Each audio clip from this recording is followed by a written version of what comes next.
So, um, Zartlam, if you could give me a rundown of what has occurred so far. Overall, or just last session? Oh, a bit of both. So very short overall, and then a little bit more descriptive from last. All right. So, the group met at a tavern, did a bunch of stuff. No. The group. That's true. That's true. The group met at a tavern.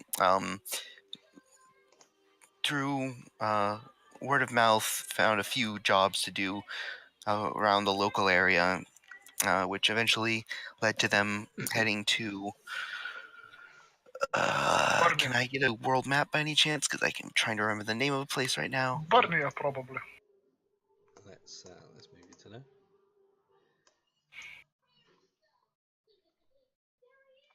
I'm zoomed in. So you had Kane's village, I think it was. Yep, we're about here, then went here, now we're about... I'm just waiting for the map to finish loading. Oh, it's not loading yet? If you want to take over the review, by all means.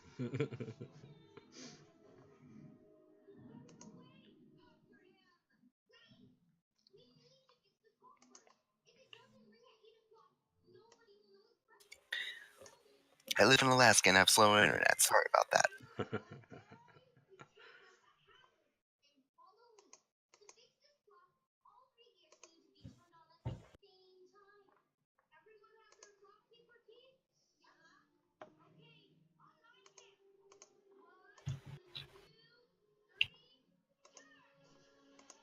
Well, I think it was Kane's village that we went to remove the sword that one of the Holy Knights, supposedly Gil Thunder, had played. And through a group effort, we managed to successfully remove it. However, that was not the end of things, as it returned in a more animate form. At which point, Ronan, our new companion, joined us in a fight to subdue it once more. And we succeeded in doing so, though not particularly easily. And with that, we decided to leave town quickly before the Holy Knights themselves arrived. Leaving town just as there was some a bit of a commotion, to put it mildly. We headed into the White Woods, and we found we managed to sneak our way past a squad of soldiers into the woods and found a few branching paths. There was a marking on one that our new companion insisted we check out, so we did so. Fighting some alligators, despite what their stat blocks might say, and Ronan facing a trial unknown to the rest of us, and retrieving a magic staff in exchange.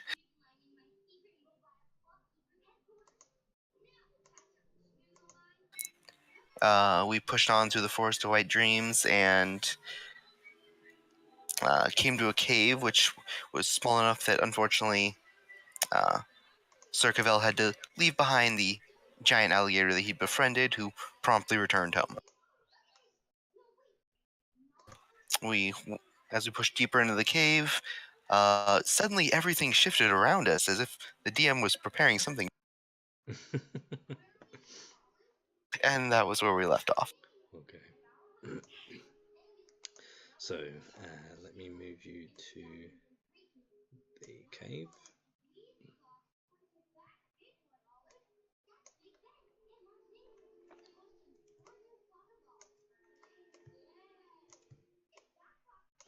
There we go. Okay, so yes, you enter this narrow cavern archway, which, as you move through the cavern, begin to open up, and rock formations, stalactites and stalagmites, they protrude and drop from the ceiling and protrude from the floors. The room is rather large from within. There is bat droppings everywhere. Despite your best efforts, there doesn't seem to be any tracks on this stoned, wet ground.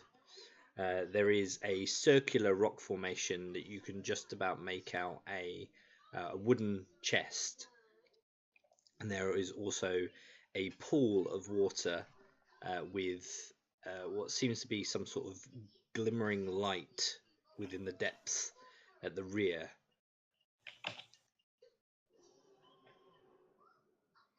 How do you proceed? Well, I'm not going to say there's a roper here, but there's probably a roper here. What is this ropar of which you speak? You kind of have to experience it. I suppose I'll take your word for it. I mean, why And I will else? kind of step forward to get a better look at the cave. I try behind whoever is in front. I sent my mage hand with the torch forward. Okay. As will I.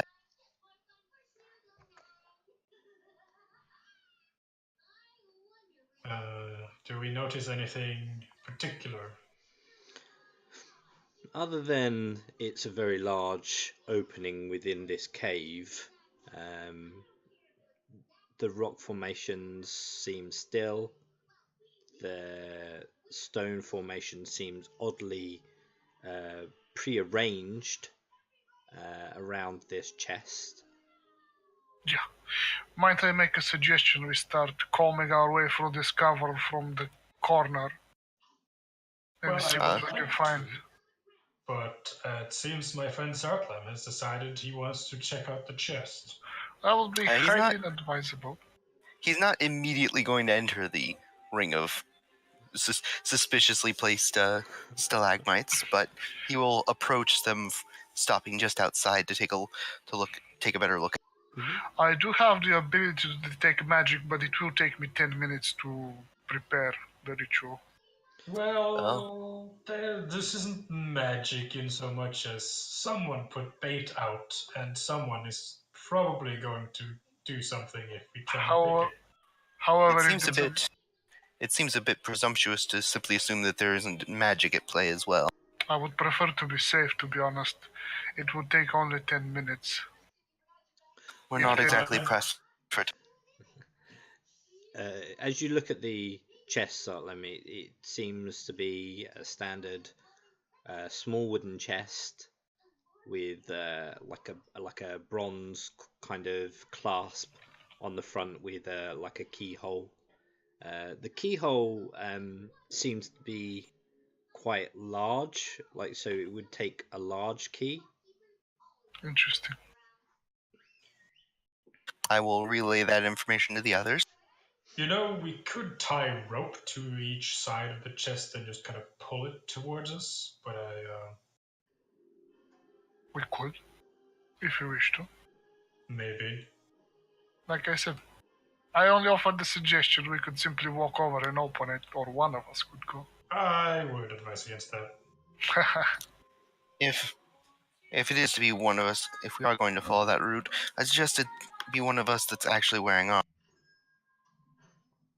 Or could be the fastest one. That has the best chance of dodging out of the way.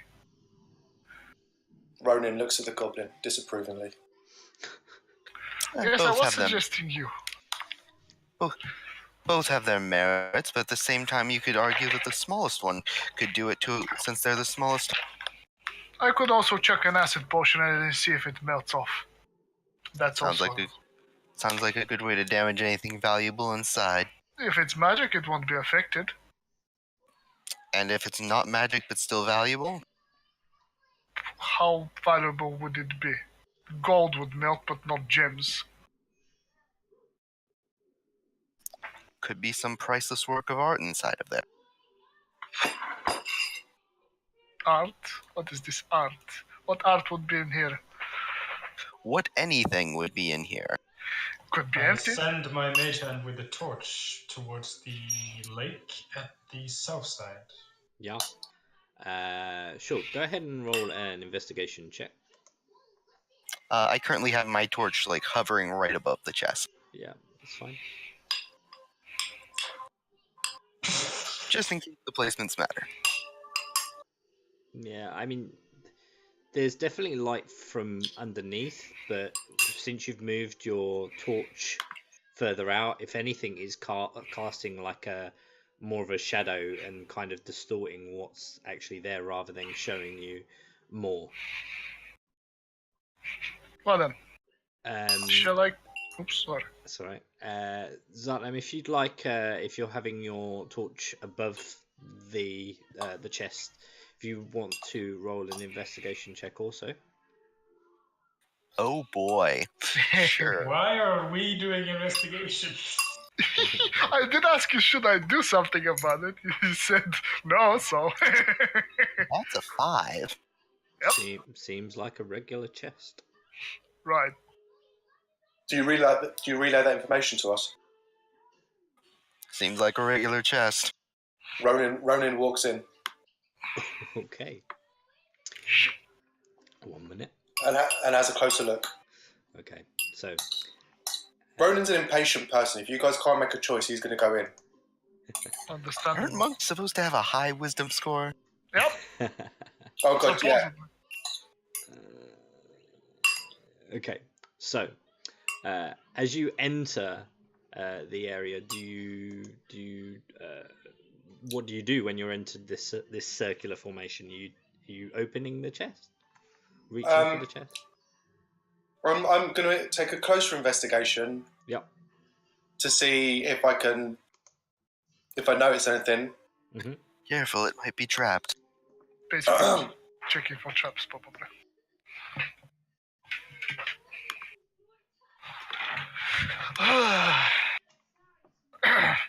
Yeah.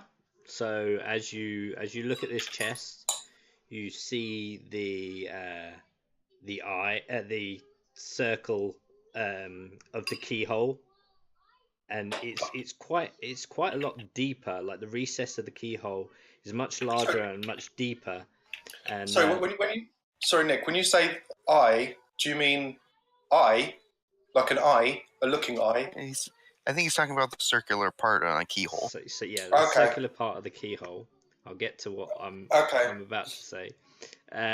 So as you look at it, the recess for this keyhole seems much deeper than a regular keyhole would be. And as you kind of look in further, this bright white circular eye looks at you openly, What the fuck? and the circular rock formation lift and snap at you. Oh shit! It's a mouth. Does a 16 hit? No. So as this eye looks at you, you kind of look around, realize that there's something not right about this chest. The rock formations begin to shift, and you do a backflip out of this circular as this massive beast monster just kind of comes out of the ground, slams its jaws around this chest, and as it grasps nothing, it slowly opens its jaws once again and recesses back into the ground. This eye, you can see from your peripheral, is kind of just looking like left to right and kind of like blinking and like What the fuck? realizing that from its location, it can't really do much more. This is definitely some sort of like ground worm or like monster or something. But it's... Question. Go ahead. Can I do some kind of check to see if I know what this creature is? Yeah, you can. Those that are curious can do a nature check. Oh, nature. I'm not bad at those. Sure, let's see how bad I can be on this. 14. Oh, hey, that actually wasn't terrible. Yeah, Ronin, you've heard about these. You've read books about these particular types of animals, or creatures. They have been known throughout the land. This particular breed of the monster is known as a cave trapper monster. It has a tendency to create parts of its mouth to look like regular objects to trap and lure its prey into its grasp. It is much like the makings of a mimic in terms of how it disguises itself and some of the approaches it's able to do, i.e. it does, if it gets frustrated, it can use its adhesive trapper abilities to drag you into its grasp, but you do have to be within its grasp. These monsters are huge in their diameter, but this particular one has 0 movement speed. How does this survive?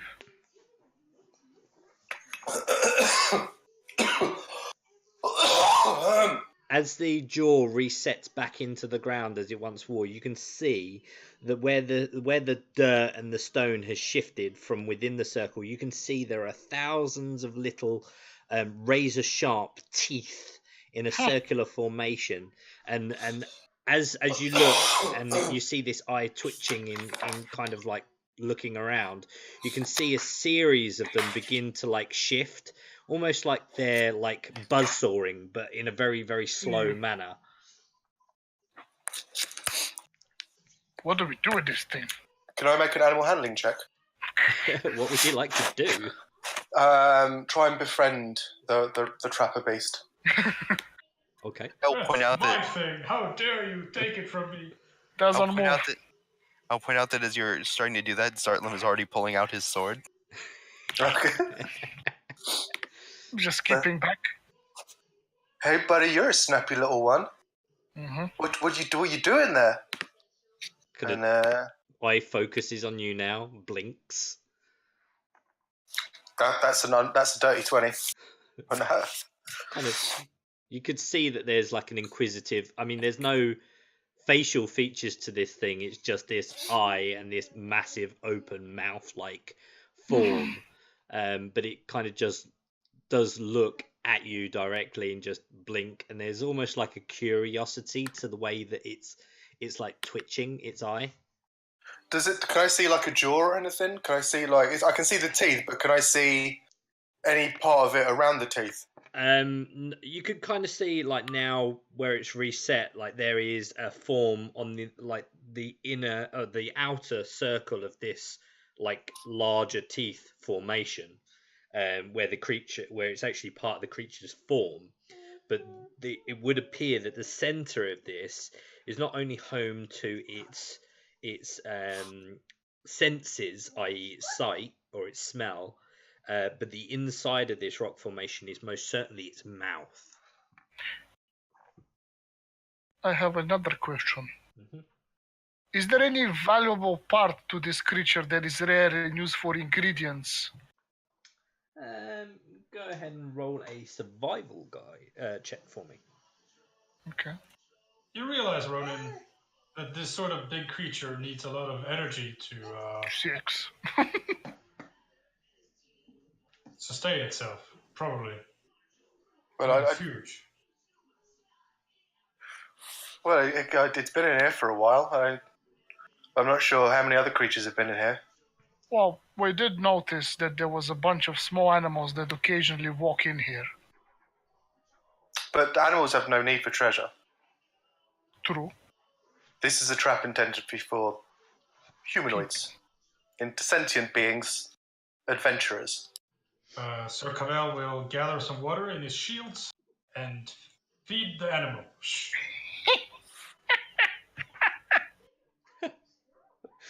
Here we have a chance to basically shoot some mages in a portal, and you want to bloody well give it something to. Mages in the As portal. you- Hey, if you guys get a mount, I want a mount.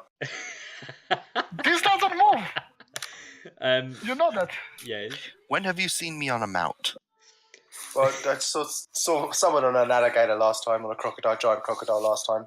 I'm not entirely sure how the rules of the forest work, but I think befriending animals is a good step one. As you, I think killing them is a good step one to dinner. as you pour the water into the mouth area of this trapper monster, you just see like the ground get wet and it kind It of starts just like drowning. seeps in. I mean, there's not a lot. You can kind of almost, if you listen carefully, you can almost hear like almost a gargling kind of noise, but it kind of goes away after that. Almost like water going down a plug hole. I wish you could throw water at it, but I'll drown it. Okay, I'm going to look him in the eye and say, "Do you understand me? Look left if you do, and right if you don't." It just blinks. Probably. Okay, if you understand me, blink. Kind of blinks. It totally understands me, guys. I mean, it doesn't have many ways to communicate with. It blinked, so it must understand what I'm saying. Could I peek over the side of the water and check what's in there? Yeah, Do I I see mean, it's anything? crystal clear, so you can see that there's nothing within the water here, apart from there's like very very small like fish, like almost like tadpole kind of looking fish type things, but they're very Okay. very small and there's very little of them. But other than that, this pool of water is completely crystal clear. All you can kind of make out at the rear is there's like a shimmer of light, almost like there's something either in the water or something beyond that point. I'm gonna come up to Circaville. I'm gonna take a risk. I'm gonna poke my head in there. Do you mind pulling my sorry ass if I get something happens to me? I have rope, and I tie the rope to your belt or whatever, and I'm just like, there. Thank you. And I'm gonna poke my head in there and see if I can If you see see any large fish, take them with you. I'm sure we have lots of food to give. Question. Yes. Is the surface reflective enough for me to see my face? Go ahead and roll a perception check for me. Go ahead and roll. So what do we call it, Ronan? Chesty? 13. You think it's a girl or a boy? By the eyelashes, it's definitely a girl. At this sort of closeness, you can kind of make out your form, but you can't really make out any colours or distinctions. Okay, good. I poke my head in there to see if I can see anything underwater. Mm-hmm. So go ahead and roll an investigation check. Okay, I will try. You know, Ronan, this is probably your job. The 19? government's doing your job. Okay. As you dip your head under the water, you can see there appears to be a small, a medium-sized opening at the rear of this pool. And as you do pay attention to that, one of these little black like tadpole things kind of like swims in your direction and shoots up your nose. Uh-oh. I retract if I can. Sure. You take 1 point of bludgeoning damage as it kind of is wiggling now in the inside of your nose, almost like if you was going down a hill very fast and a fly flies into your mouth kind of thing. I attempt to spit it out. Yeah, it kind of just hits the floor and it's like flickers around and I throw it back in the water. flickers and then stops flicking. No, it's dead. Oh, never mind then. I take the dead fish and I throw it at Chesty. I mean, it's probably the size of your index finger. I'm sure Chesty will appreciate the nourishment. Okay, give me 1 moment, guys. Hold on. Yep. If you... Well, that was not fun. I would assume more... Yeah, okay. If you're done fooling around, perhaps you could use your magic detection thing you mentioned earlier. Well- If that thing over there has adapted to eat adventurers, it may have consumed something of value to it. My thought exactly. Now that you say it, it is a possibility. However, there is a limit to how deep I can sense magic in earth and water and stone and so forth. Just gonna attempt to do so. We're gonna wait for the DM though. Well, if it's much beyond that, it would probably take us too much time to retrieve any. Yep. Maybe there's something in the belly of the beast, but it feels just wrong killing it out for no good reason. I mean, it's just sitting there. We could just put a sign up. How would you kill it? Should we make like a funnel for the water and drown it, or would you? We've got some cheesy bits. Would you jump into its mouth and just kind of like hack at it? I could drown it in acid. Gonna be slow, painful, but I could do it. Okay. If you stab stone enough times, it will break. That's true as well. Acid tends to be more effective though.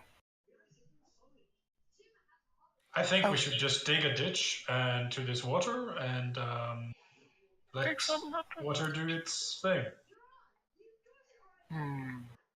We have no idea how much this thing could drink. That could be a very deep ditch.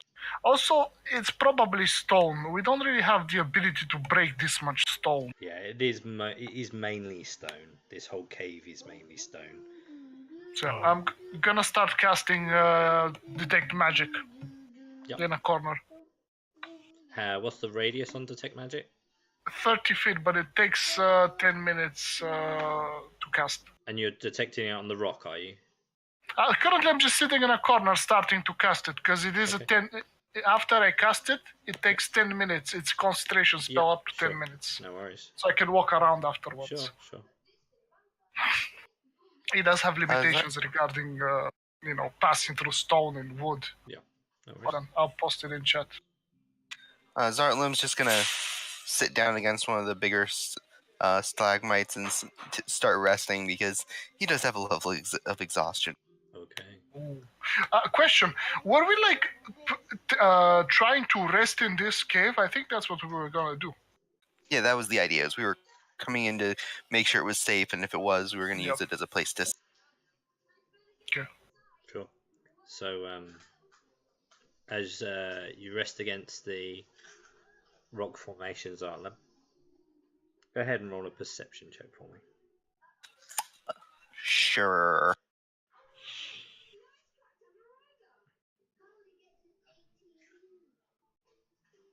So I can see for 3 feet of dirt. That's a 1. Okay. Yeah. Oh, it's a 2, but it's a little colder. Paladins don't use wisdom in fact. It's a little colder than you expect, but the floor's a bit damp.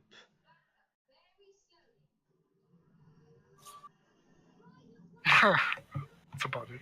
Okay. Well, unless there's anything else, I don't think we should rest here. It's a cave. Well, if that thing can't move, then it's not really a threat to us now, is it? I would say so.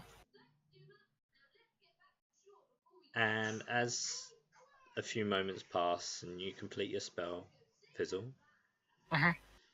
you sense no magical force within 30 feet. Start walking around the cave. First, I'm gonna check here, close by. Is there anything magical around this beast? No. Okay. I'm just gonna walk around to the edge of the water and check if there's anything I can feel. Doesn't seem to be anything magical. I mean, he'd detect my sword, but... Yeah, that's all. Yeah, I mean, you get a few blips from, individuals. People. Well, no magic in the immediate vicinity. I'm just gonna take a quick short stroll over here to take a look as well. Nope. Doesn't seem to be anything magical there. Well, I don't detect anything. I think it's safe enough. If that thing's immobile, and then as long as we keep an eye on the entrances, the goblin mentioned there was one underwater. This should be a safe enough place to rest. 2 entrances could actually be good, since it means less likelihood of getting cornered if something does.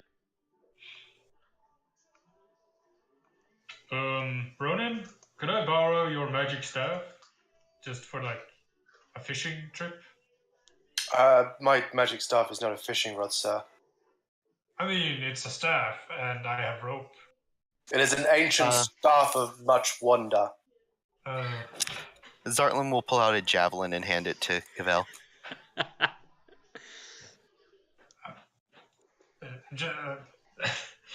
Sir Cavell pulls out his own javelin and says, I was thinking more of the length.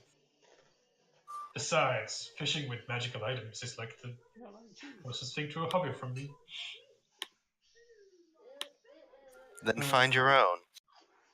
Yeah, I should. Oh, I miss a javelin of lightning right now.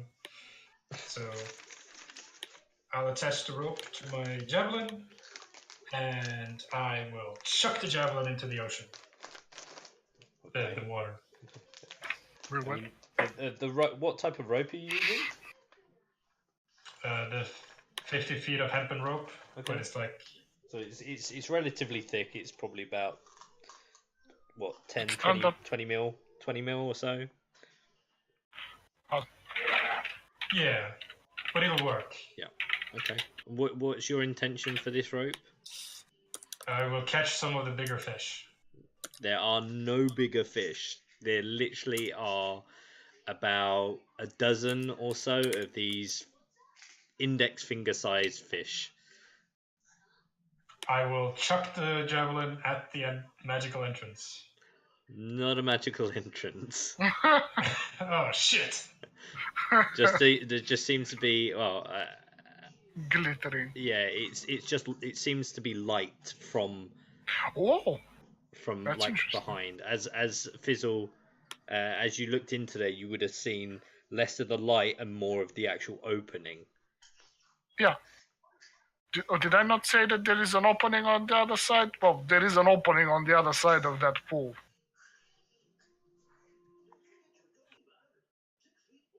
Should we check it now or in the morning?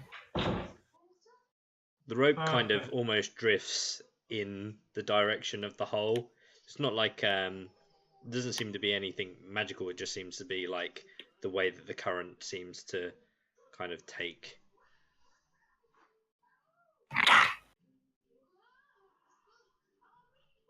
Well, that's interesting. There's nothing big in the water. It's just the small things. The small things are interesting usually. Big things are scary. I mean, I was kind of hoping for a squid or something. I don't know about that one. Usually squids are... Is the water salty? From the taste of your lips, no. Seems clean, fresh. Pretty sure. Oh no, I might need to restart for a second. Got an error. Driver issues. But I'll be back in like 2 minutes if that happens, don't worry. Well, I pull back the rope and the javelin, and I look at Zartlan and I say, well, if we're going to stay here, we might as well make ourselves comfortable. And I pitch down the tent, and I get some firewood from my backpack. Zartlan is just going to, like, stab his sword into the... Well, I guess it's a stone floor, so lay his greatsword on the ground next to him and lean back against this stalagmite. So it's within easy grasp, but he doesn't have... Okay. Sorry I'm late. There's Athena. Callum, rather.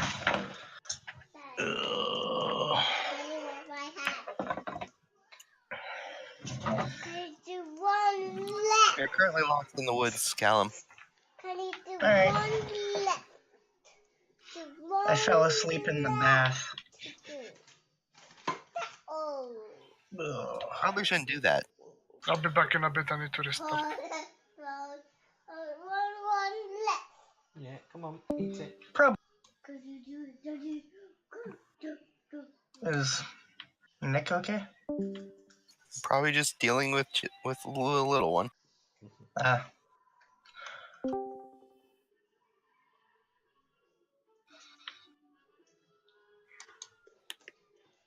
Okay. Cool. Hey, Callum.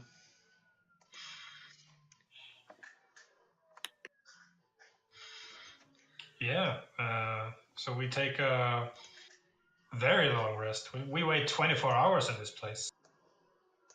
Yeah. Why would we do that? Because that's the only way to get rid of exhaustion. Is it? As far as I was aware, each long rest removed a level of exhaustion. I think As it long was as just you a had long rest, proper food, water, and Yeah, long rest. is 8 hours. You can only have one long rest per 24 hours. Right? And how long has it been since we had our last long? Not that long. It was before we left town, I'm pretty sure. Yeah, you haven't had one in the woods, and by this point it would most definitely be. Right. And there was a lot dark of by travel this time in point. the woods. Yeah.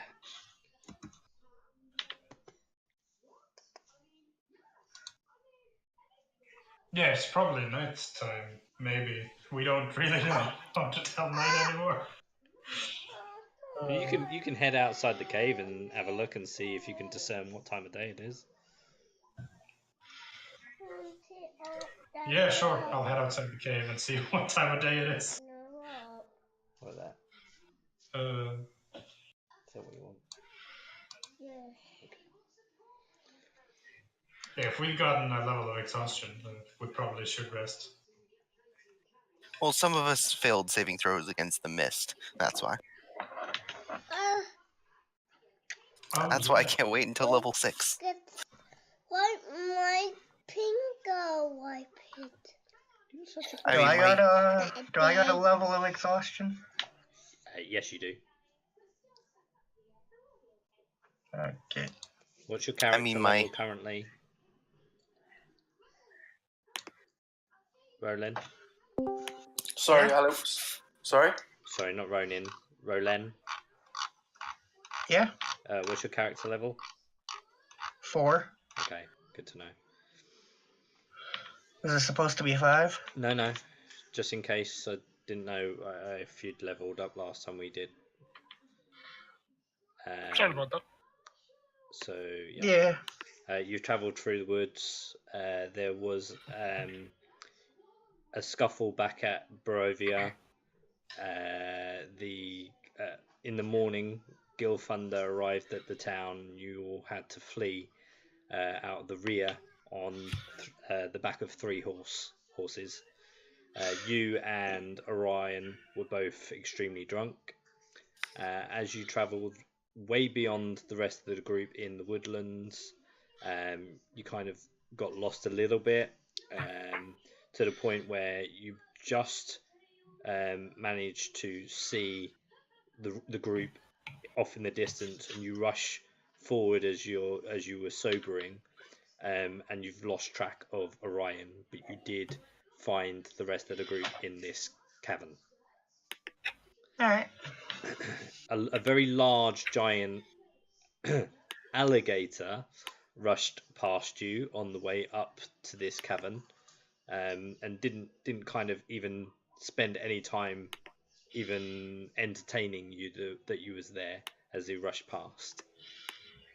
Perfect timing, Cool. Roland. We need you to pick the lock on that chest over there. I can actually do that. Right, what? No, never mind. I can be obliged to attempt tell you that It is not actually a lock. it is not actually a lock. So I will. What are you talking Well, about? Of course it is.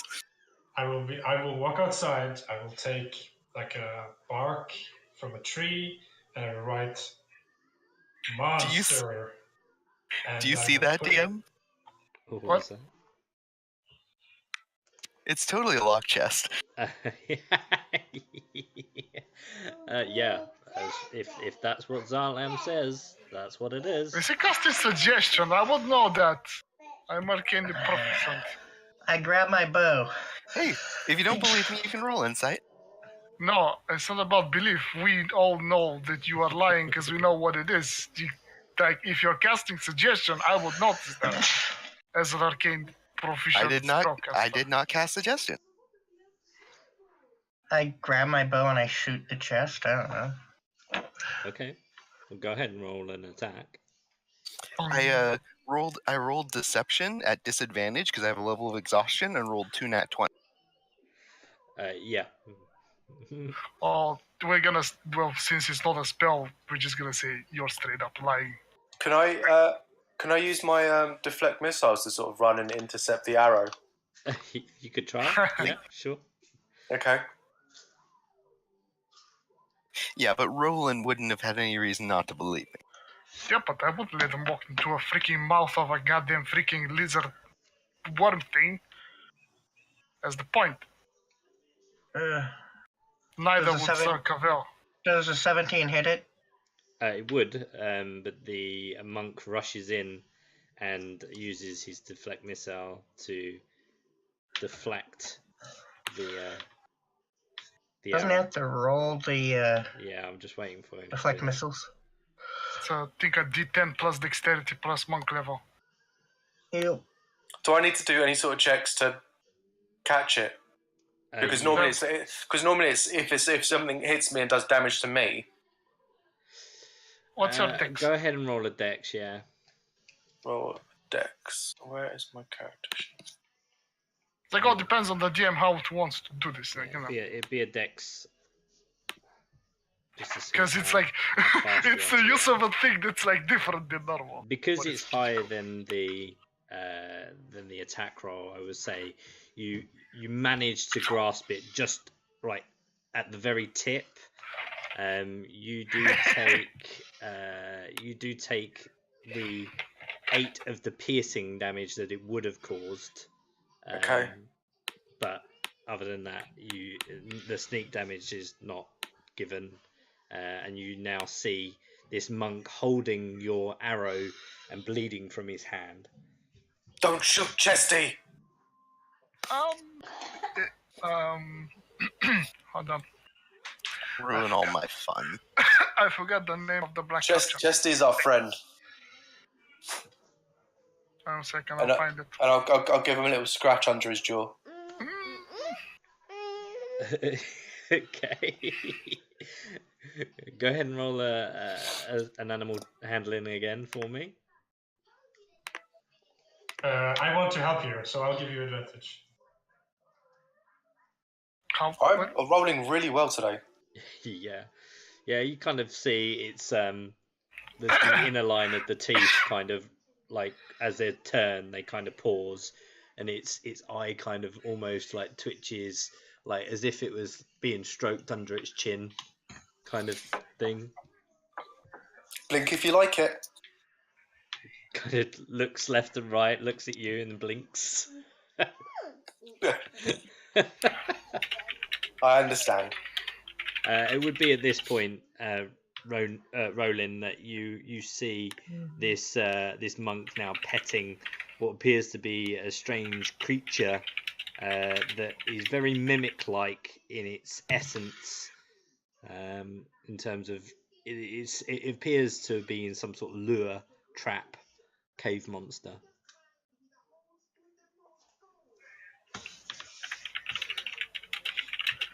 All I right. don't know Well, how anyone would fall for that. Okay. I'm just gonna sit down and lean my back against this thing. Okay, go ahead and roll a perception check for me, please. Like, don't tell me there's a bigger fish like this entire thing. You currently are with 1 point of exhaustion because you're yet to all take your long rest. Sorry, you're cutting out there a bit for me. Can you repeat that, please? Sorry, I was just explaining that you still have your points of exhaustion because you haven't yet rested. I got it. Yeah, I got 9. Yeah, it's colder again than you'd expect for rock formation to be within a cave. Meh. Last time I asked this question, but you did say something was changed.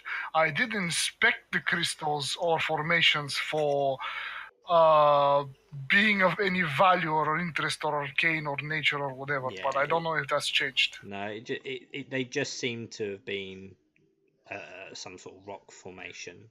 There doesn't seem to be any value to the stone itself. Okay. Just checking, because I did roll last time and like asking if something has changed in that particular regard. Okay.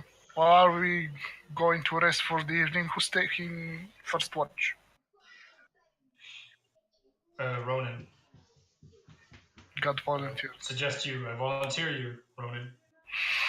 Yeah, I'll take first watch. You need to watch out after Chesty. Should I join you then?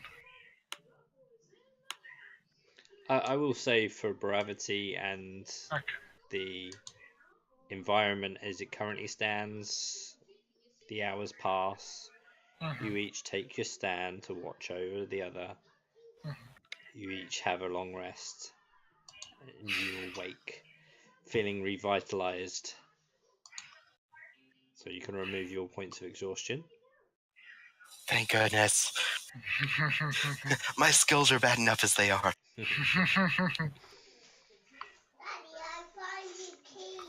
Alright. Alright, I packed the tent in. Should we investigate that opening, or should we be on our way? We should investigate the opening. Right. I only see one way this works, so... Throw in the goblin. Here's the plan. Zarklam, you grab the goblin. Oi! Jump, and you toss the goblin at the entrance. Oi! I grapple the goblin. I try to run. I'll drink my potion of system. Or I could go in first, since I'm probably the best swimmer in the group. That's true. Here, take the edge of this rope and take it with you. You know, I can provide a bit of movement speed boost. Would be appreciated. So I give him a potion. Just so we're clear, are you both wearing heavy armor? I am keeping my armor on for this. Okay. So if I can have you roll initiative, just to keep a turn order. Okay. How do I even? Make sure to click your token before you roll. Yeah, I forgot to open my character sheet though. What's going to happen here is Zarklam is just going to Iron Man walk into the water. Pretty much. Pirates of the Caribbean hold his breath to the other side. What the hell? I had my token selected. Gurgity. I guess I unselected it, so... The only other way to do this would be to go outside and chop down a tree and make like a thing. I mean, I can hold my breath for 4 minutes, so... Should be long enough for me to walk through that entrance, and if there's a tunnel beyond that takes more than 2 minutes to traverse, can head back.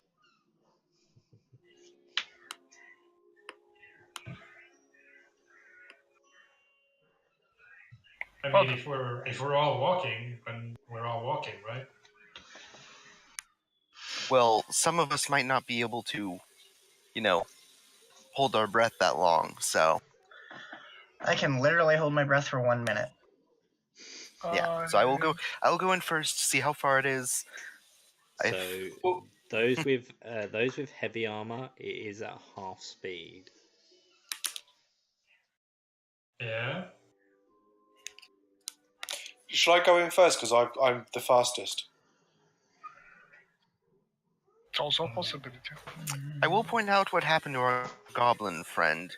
If those things in the water are aggressive, having someone in armor might be better rather than someone who normally dodges but can't do as well.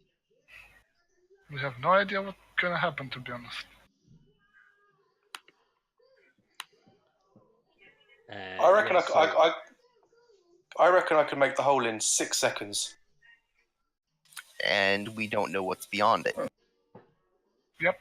Could be another 150 feet of water.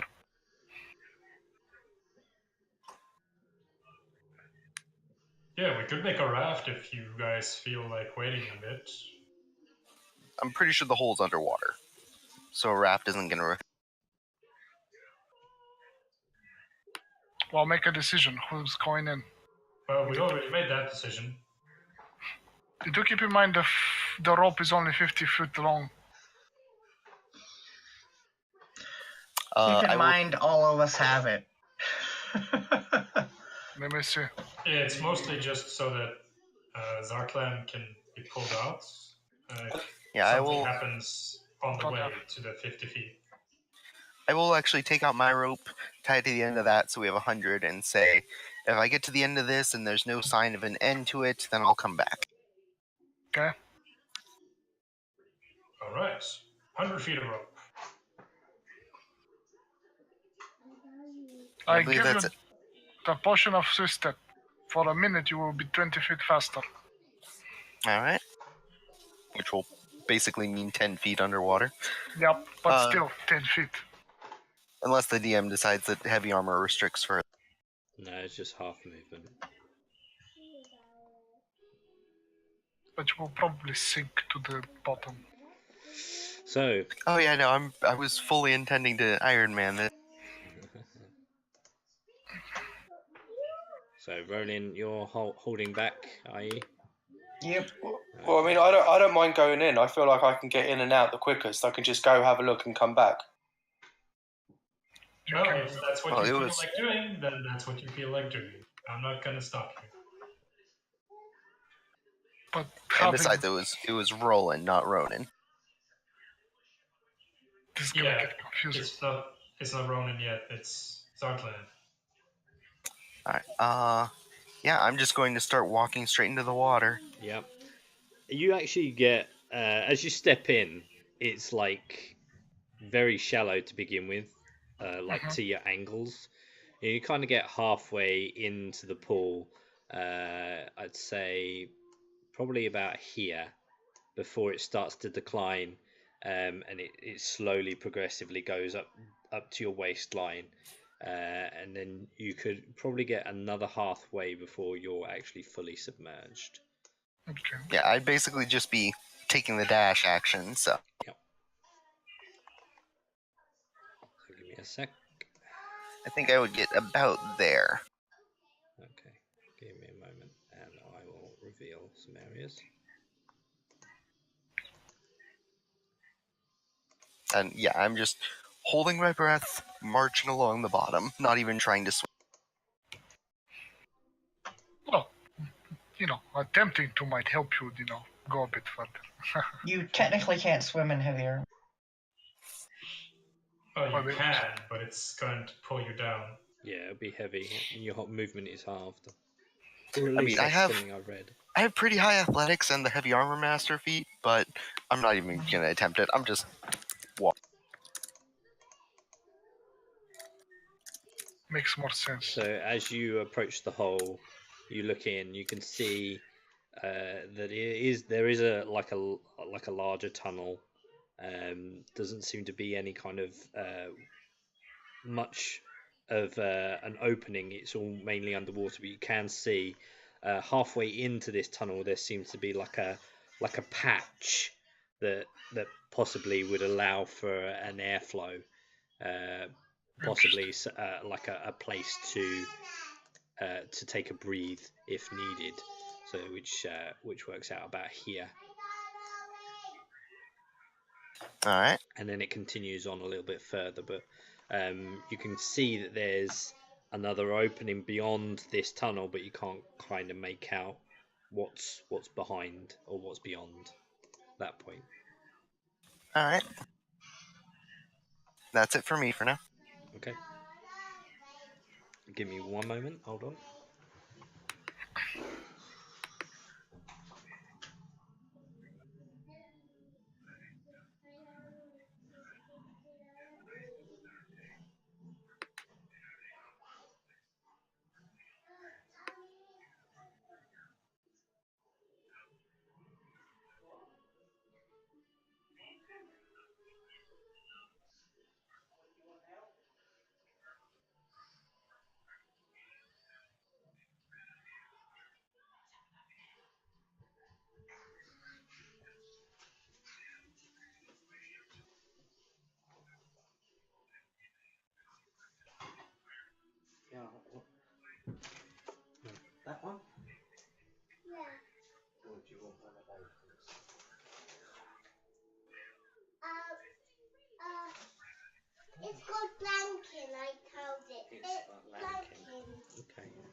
Okay, and then in that case, Fizzle, as you witness Zartlam enter the water and is now hovering around the hole entrance.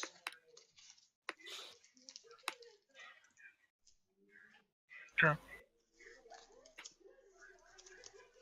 Yeah. Well, Well, I'm last, regardless of what happens. well, because there's I'm not the much only I one can in the do room. right now, regardless. Okay. I'm just gonna wait here and I'll just keep a fire potion ready just in case. Yeah. I'm more curious whether our monk friend is jumping in or he's staying back. We have to pull it out.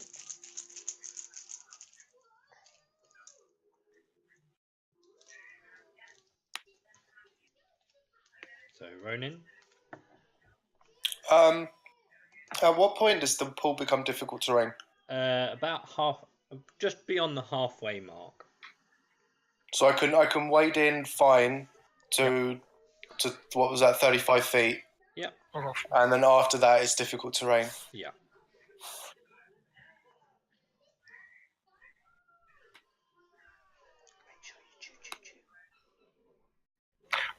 Though you don't know how narrow it becomes after you enter the curve. Yeah. And what I take it no information's been kind of relayed back to me. Well, We don't know. Zartlam would be underwater, so no. Yeah. I don't have any form of telepathy, so. That's fine. I'm just going to hold back then and wait till I know what's what. Yeah, the only sign we'll get is Sartlan pulling the rope. Pretty That's much. either it's clear or a sign that he's coming back. Okay.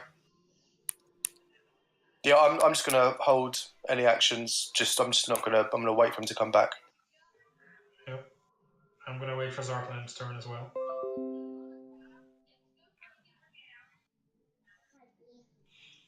Get some milk, Mummy. Please. So Cavell. Yeah, I'm waiting for Zartlan, so Okay. I'm holding the edge to the other side of the rope and feeding the line. Sure, no worries. And I guess that's the same for you, Roland. As I shoot Sir Cavell in the back of the head. No. Yeah, I'm just gonna wait. So, I'll come back to the point where my head is above the water and call out to them. There's an air pocket up ahead. Looks like we should be able to push on without too much issue. And at that point, I will go ahead and undo the rope about my waist and head back towards it. Okay. In that case. How wide is it though? I'm sure it's wide enough for you to fit through. Yeah, I'm small, but was just asking. Hard for me to reply once I'm back underwater.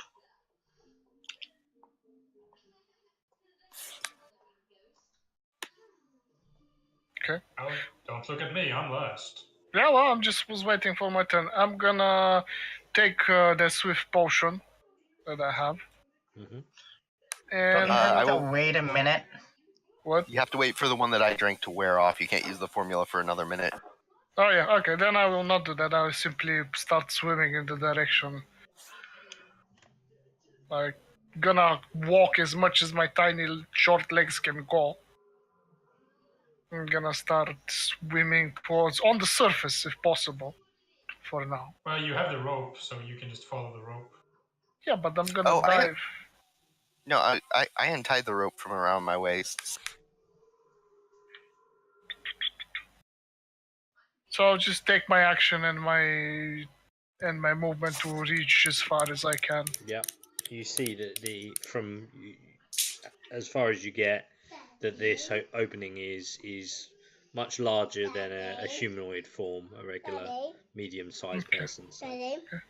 I am keeping on the surface still, though. Just take for the next turn. You can have it later. You can't have it now.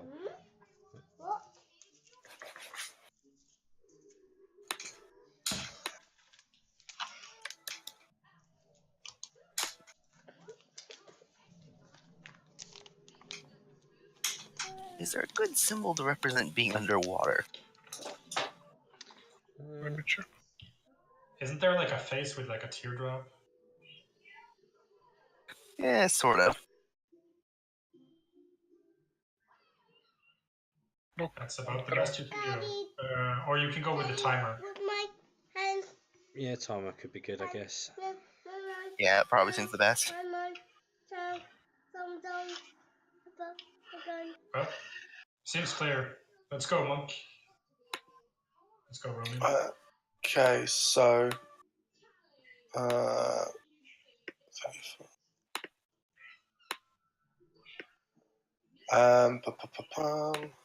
Hey, what's my hand?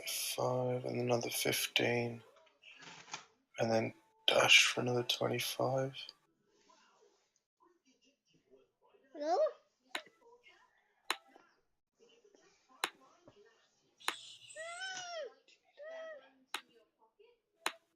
So just for some perspective, DM, is it basically a tunnel that comes out where that green circle is?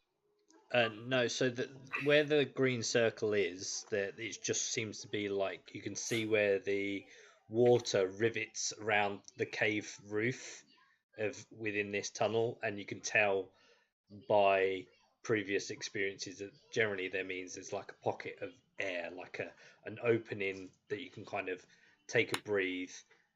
It's just the way that the rocks form, mate. They allow a pocket of this air to sit within this. Okay, so it's just it's all underwater still. It's just a small pocket of air. Yeah. Got it. Just wanted to make sure I had the perspective on this right. We can catch your breath.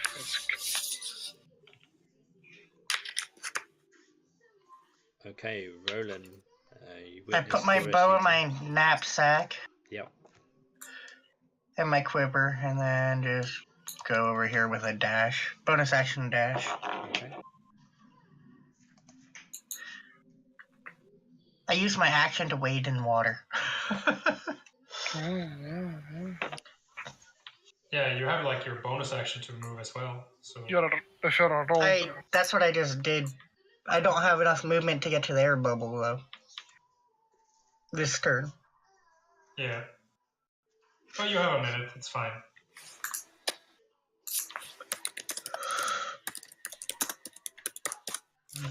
Yeah, I can get to, like, just behind the monk. Yeah. Start line is further on. Okay. I would stop. Well, actually, I probably can't reach the air bubble since I'm waiting along the bottom, so I would just keep pushing onward. Okay. You can see. Yeah, action to dash again. You can see this. The opening again seems to open up through like a hole this time, rather than where the other seemed to be like a natural formation. This seems to be like a hole that has been created many years ago. It seems very sort of man-made or dug out. Those that can see me from where I'm at, I will do my best to signal caution to them non-verbally as best.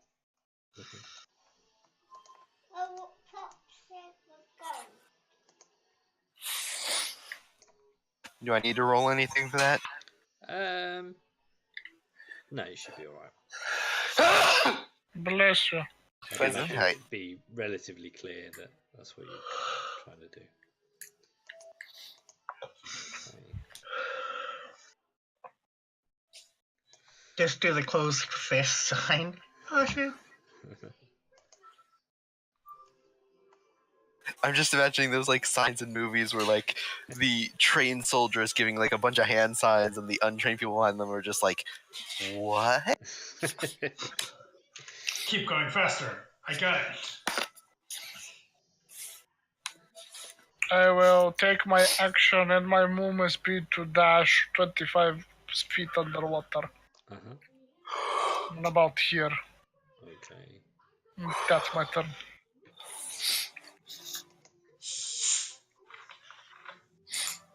Has someone got a Sony PlayStation on or something? Not me. Yeah, I do. I can hear the background noise. The noise. Really? It's on really quiet. Let me turn it down a bit. Sorry about that. So I'm just thinking, is that Sony? If I don't ask, it's going to irritate me. I didn't hear anything. Okay, Ronin. Okay, I'm gonna. Well, I wonder what I'm gonna do. What should I do? Well, Catch up to Zartlan? You're about 5 feet from the air bubble if you From do air. decide to take air. If you do decide to take air, it is an action to do so. It's what to do so? It's an action to do so. It's an action to breathe. Yeah. Okay. Because you have to swim up and get to the pocket and come back down. How many rounds can I hold my breath for? What's your What's your- constitution? Constitution, I think, is 14. Let me double check. So 3 minutes. Right. Yeah. So, yeah, you can hold your breath for 30 rounds. 30 rounds. That's pretty good. I think I'm just gonna press on. Cool. I have to step away for just a moment. Zartlan's just going to keep pushing ahead and try to be the vanguard in case anything happens. No worries. Okay. Well, as the first enters the pool, let me open that up a bit more so you can actually see. Underwater battle. Oh, it's coming. Underwater battles are really, really bad. With disadvantage on everything. I think. Unless you are one of the aquatic It's specific, to be honest. Like, range attacks, like, hit only to the first Daggers are increment fine. and disadvantage. Melee attacks have disadvantage. What about whips? It's a melee attack. This is why you shouldn't be metagaming. What?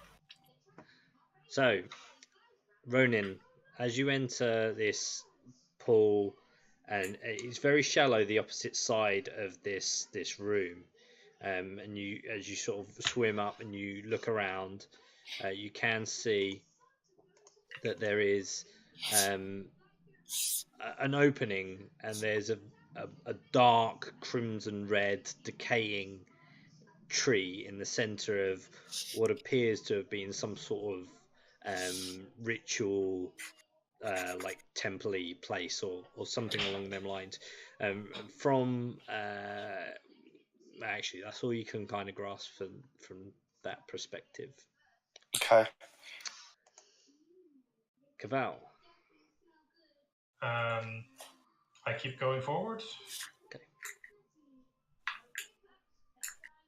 As does Zartlan, I think. Oh, it's not his Oh. turn yet. I go up to the breathe there. And then just keep going after I get a breath. That's my bonus action. Okay. And I stop about there. Nice. Now we'll wait for Zartlam to return.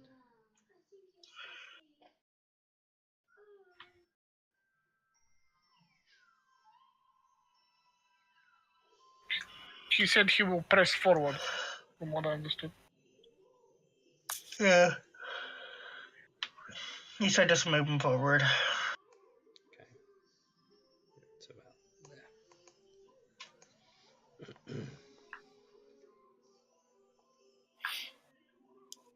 Okay.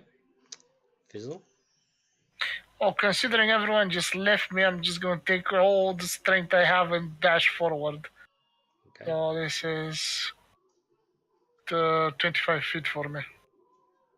About here. And that's it. Okay. How much longer you got on your breathing? I have a constitution of 3, so 4 minutes. Okay. I literally got another 10 rounds. Ronin. Oh, Ronin. Ronin. Yeah, Ronin. Ronin's just gonna look at this tree and just think, nope. And he's gonna just turn around. Swim back. Okay. Well, you don't know Ronan has a crippling fear of demonic trees. Okay. I'm just gonna wait until everyone's. Okay.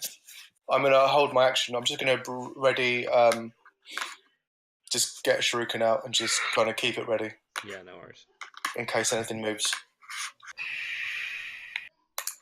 Roland. Roland.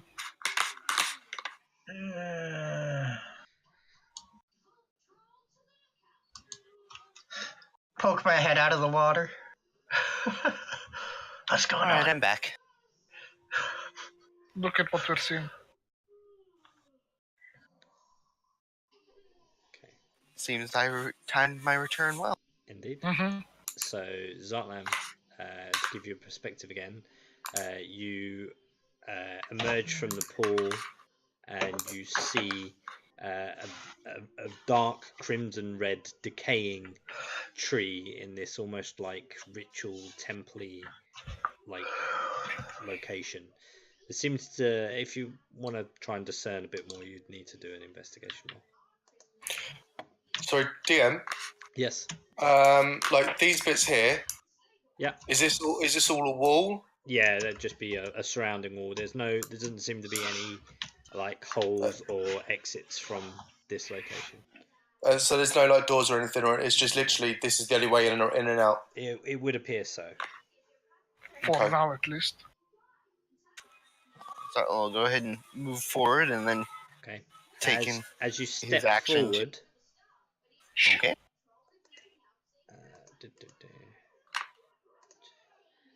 Spikes emerge from the ground. You do take. No deck save, nothing? 8 points of piercing damage. He would have had a dex save if he'd realised that he was standing right on the trap as it pressure plate clicked up. That makes the investigation check. I forgot he did one. So, I thought you wanted an investigation check for the tree specifically. That's why I was if you really want to close. see the area a bit more and what was around, then it would be I misunderstood there, but all right. That said, I do get to ignore 3 of that because of my heavy armor master. Good. Nice.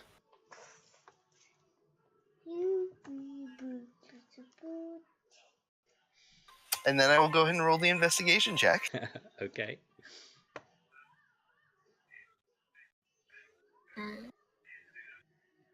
Oh. Wouldn't have helped. No. Why did my feet itch? As far as you're concerned, this is a very eerie, dead-looking tree. Mm-hmm. All right. Do I probably don't even notice the corpses with that, do I? All right, never mind. That's it for me. Okay. Just kind of kicking the spikes in frustration. Yep. Fizzle. Yep, well, I'm gonna again take as much of my movement speed as possible to get out of the water, which would be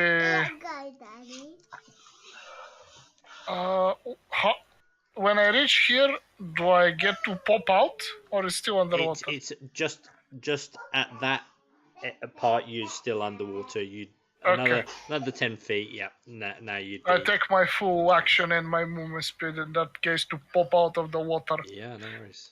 Hopefully. You now see what everyone else sees, unless you want to try and discern a bit more. Do I have the ability to do something? Like some kind of check to get some information? Yeah, if you want to try and work out what else is around you, you could do an investigation check. Okay. I just remembered something. I have the Swift step trot on, so I had intended to move my full move distance forward. Is it all right for me to move further? Yeah. Are you sure? All right. And as you do, no, I'm joking. Hey, if I did, I did. That was my intent from the beginning. So. Are you sure? And besides, it would fit the Nat 1 investigation. True enough. It's perfectly safe. 21. Okay. Yeah, as you look around, you instantly see this dark crimson tree. You can see at the rear of the room there seems to be like a green light flickering.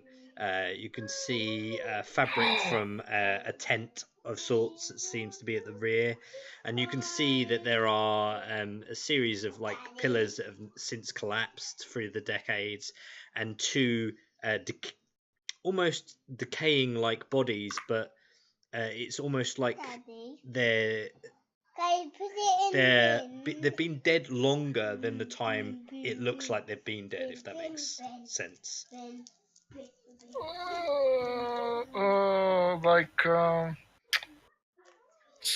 Like accelerated decomposition. You can see that not accelerated, almost decelerated. One has a hilt in his back, and one is laying by the tree, almost with a hand action, like he's grasping something, or he once was grasping something. Oh, this totally doesn't look ominous. I share with everyone. We should skirt the tree if possible. Looks bad.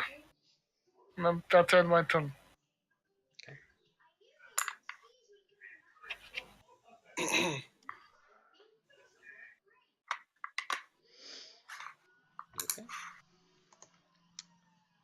Ronin. This ring here, is that visible, or is that just something that you've made? It's almost just like a step, like it's just like a step platform that seems to have been carved and built in this strange manner. Like some kind of incline or something? Yeah. I'm gonna put away the shuriken and pull out my whip, and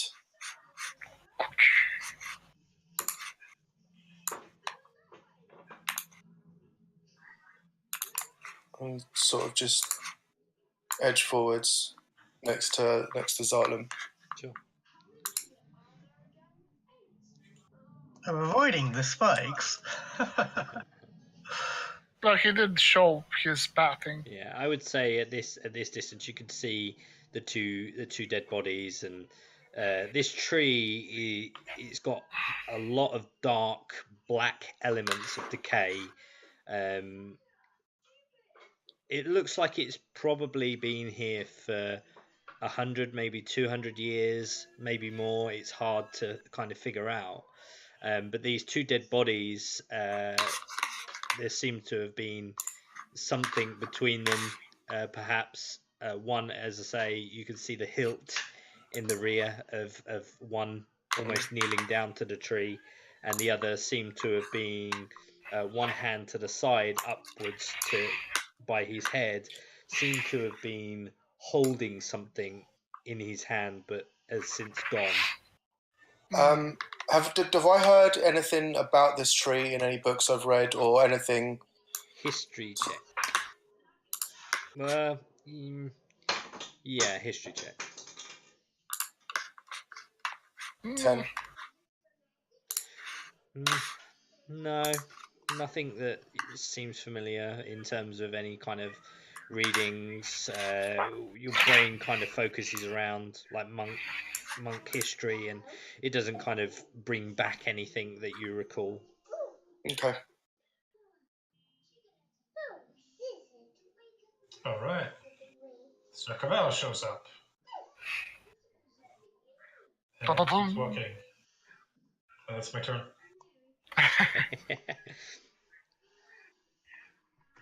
Yep. I'm just going to do an investigation. Okay. See what I see.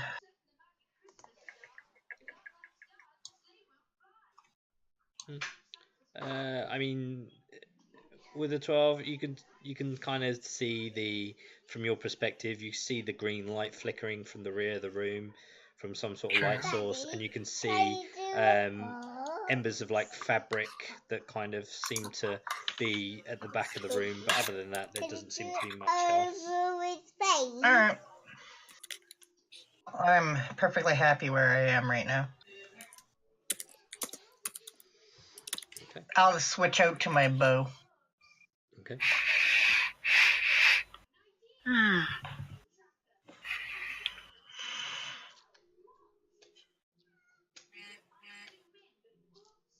Let's see what Zartlam's gonna do.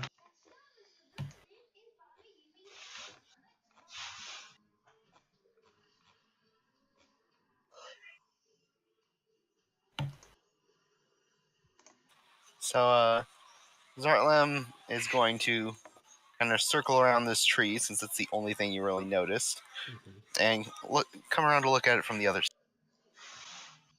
Can I go and make another investigation check? Yeah, sure. Go ahead.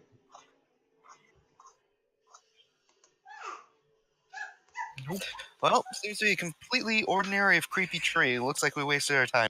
Yeah, you seem to. The only kind of thing in terms of like your general perception is there's an old rickety kind of looking tent, and a fire. The fire actually burning? Yeah. This reminds me of something. It's like Huh. Zartlam's.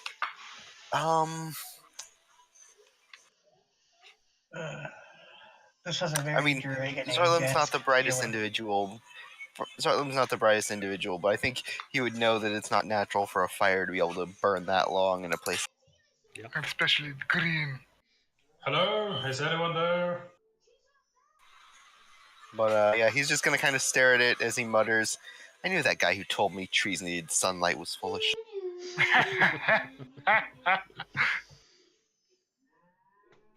That's it for my turn. Okay.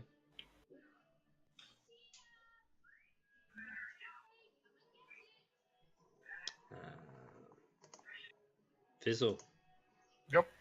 So I am generally perplexed by this thing. So I will move like somewhere around here. Yeah.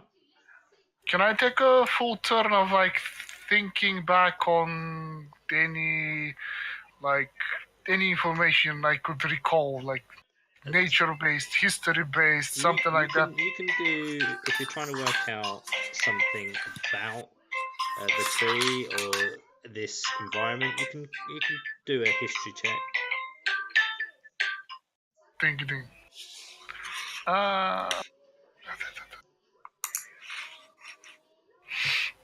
Let's see. Oh, I rolled it at all. 11. I mean, you know that there has been magical trees. You know that sometimes adventurers go out looking for lost ruins and relics. Other than that, you can't really pinpoint what this issue is. Okay. Is there anything else that I noticed? Do I see the green fire yet or no?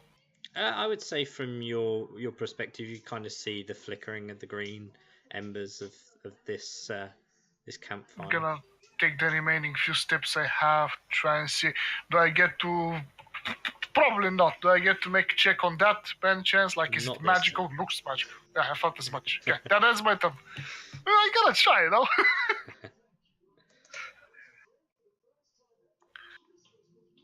So, next person.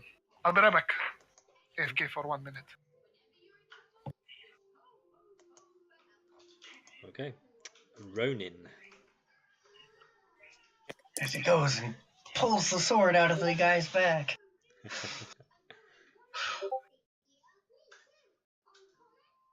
As the guy lunges at him in a zombie eye form. He's holding his action. That's fine. Sir Cavell.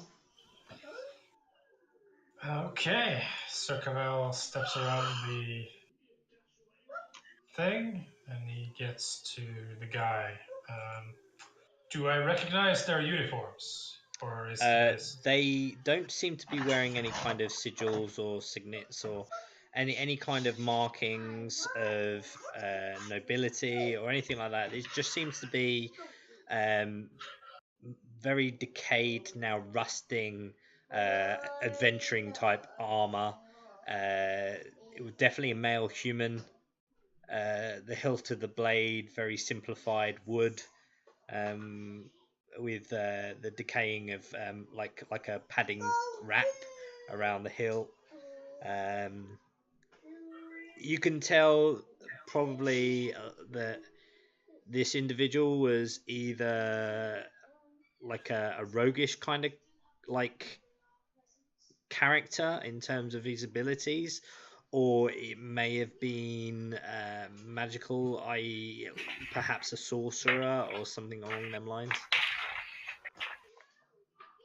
And by the way he's placed, does it look like he what does it look like he was doing?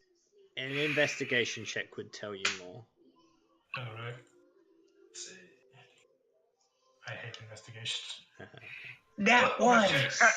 Yeah, I mean, you turn into Sherlock Holmes at this point, and it's almost like you envision how this whole scenario played out. It would appear that these were cohabiting adventurers working together. They found this location, decided that they were going to work out what it all meant. One of them became jealous or something along them lines, and instead of sharing what they found, decided that he was going to kill his partner.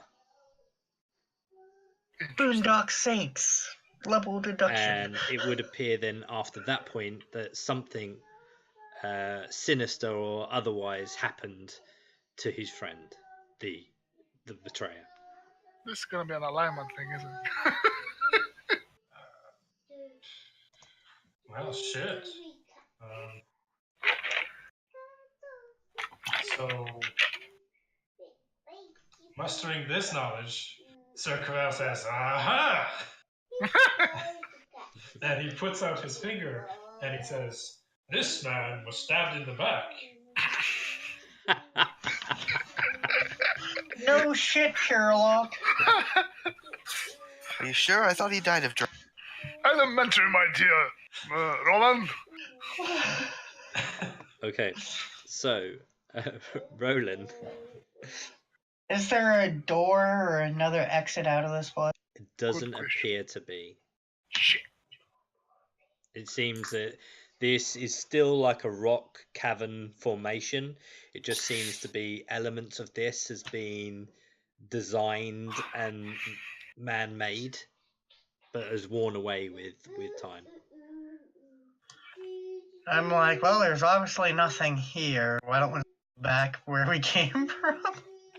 It's possible.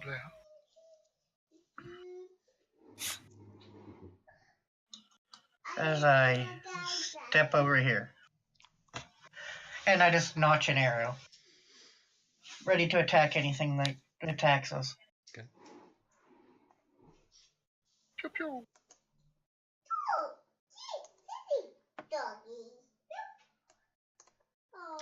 Okay. Zartlam.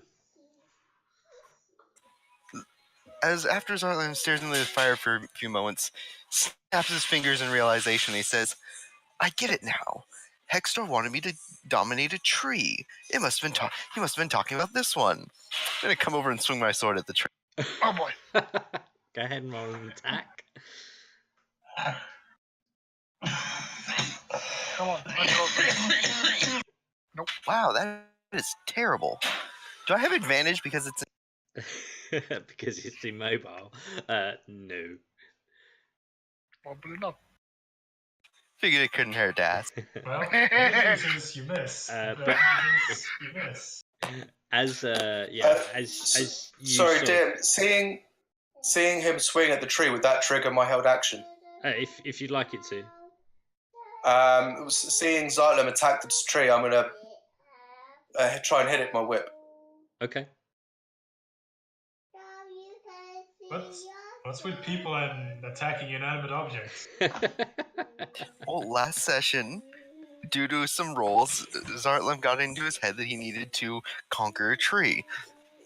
So, I decided to follow up. No, you miss.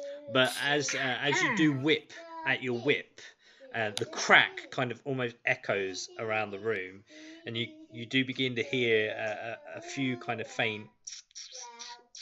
Oh no. That's one.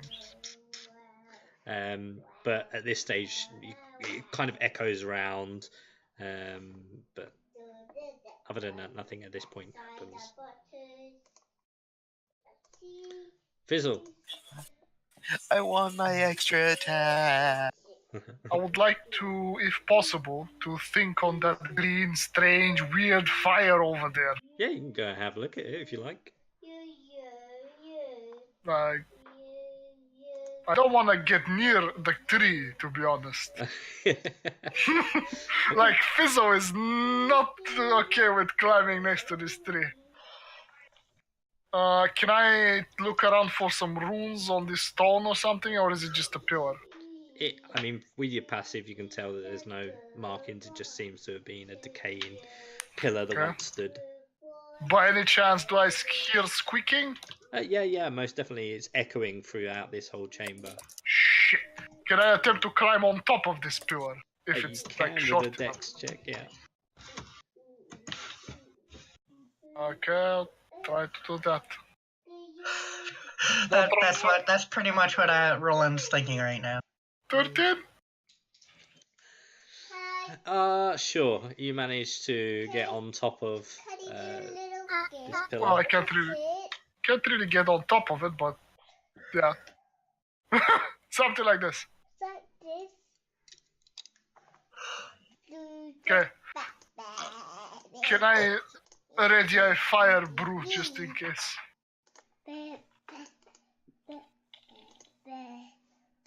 Oh, thank you.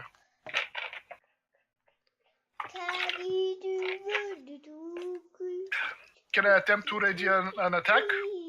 You want to attack the tree? No, I want to ready an attack in case something appears Sure. Okay. Just ready a fire potion in case something decides to be, scary. Yeah. Okay, and that ends my turn pretty much. Okay. Ow. Okay. Ronin. I'm reminded of one of the lesser-known Lovecraft works in this situation. Can I do an investigation into the chirping? Yeah, you can. The what? 14. It seems to be bats. Lots Bats. of bats. Yeah. Bats, guys. There's bats. Well, of course there's bats. That means there's an exit from here, doesn't it? Gonna take I'd a step suggest back. as much. I don't think I've ever seen a bat swim. My point exactly. Then again, I don't think I've ever seen a bat, so... You know, Zartlam, if you light a torch on fire, that's usually what happens with trees. You light them on fire. Speaking of light, is there light? Just From the the only light green is fire. from the green fire. Okay. I'm just asking. Because I That's was kinda why imagining. That's kind of know why I beelined it for that. It's like this weird, eerie, dark tunnel with the, green tint to everything. Ugh. Have you tried climbing the trees, Zartlam? Are you done, Roman? Yeah, I'm done. I will walk to the other guy and see what he was clutching. Okay. You can't see what he was clutching because I will grab his hand and pry it off his. There's nothing in his hand. You can rummage through his pockets to see if you can find anything on his person if you want. Sure. Yeah. Go ahead and roll an investigation. As you're touching a decaying, rotting body. Ugh. Well, you know how it is. So, as you rummage through his pockets, you do come across a note, but before you're able to open it, you hear, "Not chosen!" Shit. And this ghostly form appears. Shit. And it does not look happy. Let me just roll its initiative.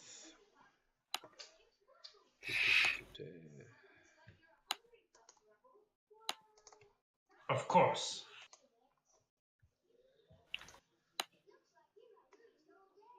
Heck is that? And we will. We'll start at the top of the order. Alright. Well, I'll put my bow in my bag, get my rapier and dagger at the ready, and start going back in the water. Because I can't fight ghosts. Fuck this bullshit. You can fight them better than us.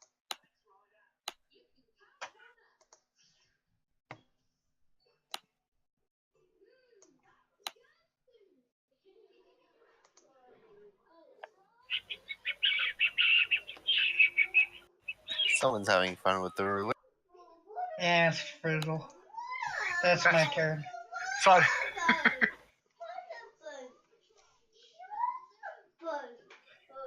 Yeah, my turn's getting back in the water and backing away because I can't deal with this shit. Okay, if that's what you're doing, that's what you're doing.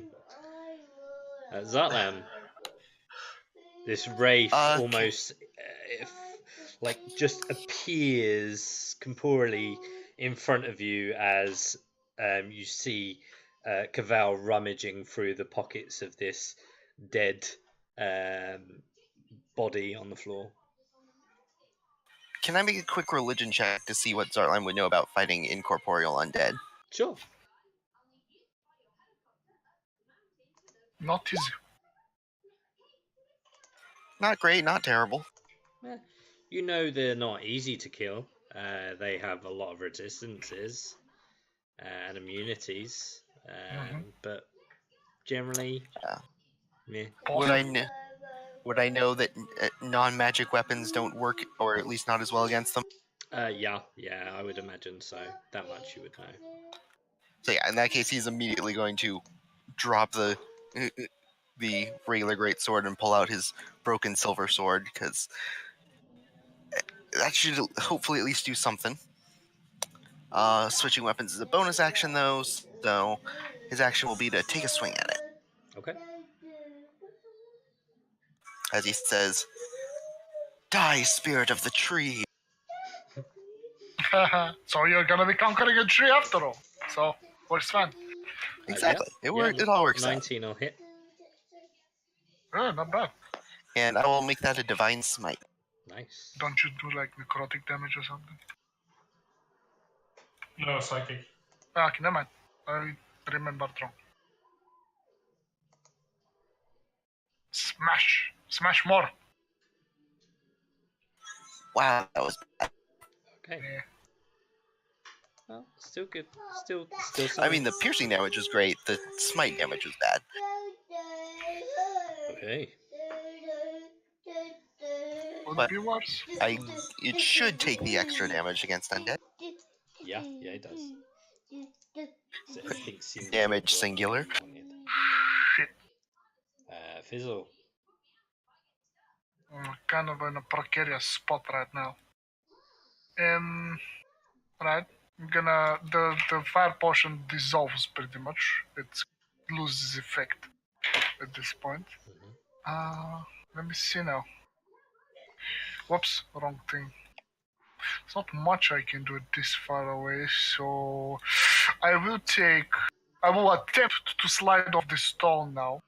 Okay. Because it's deck save if you're climbing down. Okay. Deck save. 15? Yeah, you managed to get down without any hassle. Yoink. And I'm gonna attempt to stay outside not gonna get up on this ring. And I'm gonna ready a acid flask in case that creature comes. If any hostile creature comes closer for me to chuck it at it. But that ends my turn, because it's out of range. Sure. The wraith looks in the direction of Sir Cavell, points, but doesn't point at Sir Cavall. He points at the body and says, "Not chosen." And you hear the squeaking of the bats that you heard echoing pick up again and start to stir. You don't need to yell, my good man. And he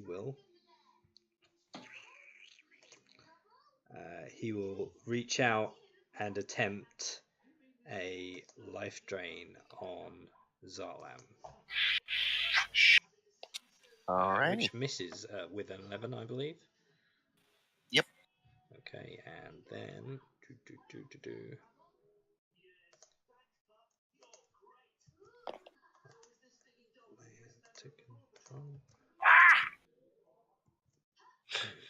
Does that trigger my attack? It could do. Probably. Okay. Hold on. Second. Chemical acid, I say. Tech save of 15. Yeah, just give me 1 sec. Absolutely. Tech save.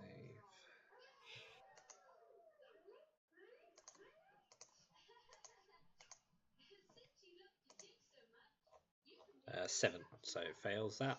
Hey, 6 damage. Okay. Acid. If that matters. Bat swarms. Dun, dun, dun, dun, dun, dun. Can I use my reaction to call something out before Ronan's turn? Yeah, go ahead. Zarlam's gonna call out, "Those without magic focus on the bats. Ronan, help me with this thing." Well, Prawn is kind of without magic. Ronan has a nifty new staff. Oh, yeah. Do we know that? Don't you remember the staff? I mean, The fishing yeah, I rod? detected magic, so probably I know that. The fishing rod? Batshit crazy.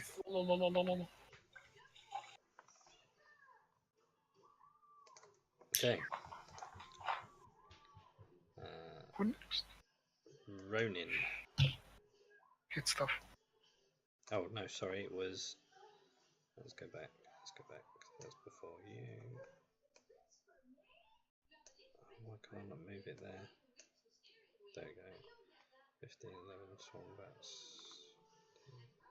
Oh, that was right. Yeah, you were right. That's right. Yeah, no, it's right. Let me move that one there. What? There you go. That's better. Ronin.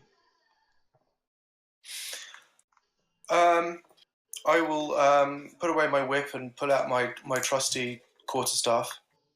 Okay. And run towards the wraith. And shout, "Eat my wood!" And always works. 25. Yep. Escanor. Interesting. Should have advantage for flanking unless there's something preventing that. Yeah, you do. You do have advantage for flanking. Oh, okay. Just in case you want to fish for that. Crit, yeah. Maybe Nash 20? No. No.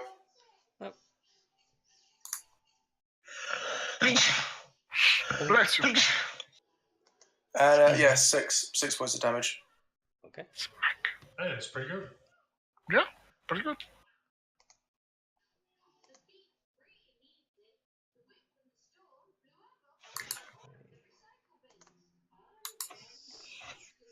The swarm of bats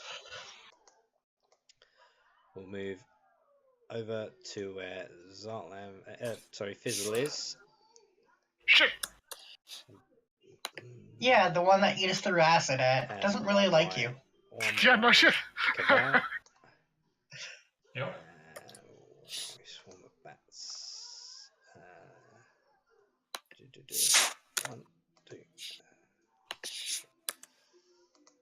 1 at you, 1 at you. So, Fizzle 21 to hit. Yeah, that hits. For 10 piercing damage, and I'm guessing a 7 misses you, Cavall. No, that doesn't hit me. No. So just the 10 piercing damage for Fizzle. Ow! as these swarm of bats like whip around your body and catch you with their teeth as they snap and bite as they spin around your form. Let me see my spells. Is there anything I Your can do? your tunic there, Cavall, seems to be distracting them a bit, and they're not able to get as close to you as they hope.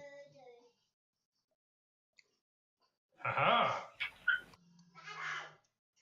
Be blinded by magnificent colors. Oh wait, bats are blind. Don't forget the third. Don't forget the third swarm. Third will sort of swim, like fly around the pool area in case anyone decides to come out of the pool. Oh my god, they're like Squeak, squeak, squeak, squeak. squeaking over the water. Yeah. It's like when people dive into a lake to avoid a swarm of bees. Oh man. Okay, give me 1 second, Cavall, and we'll do your turn. 1 moment. I'm like, you will get me, you stupid bats! Oh, ow.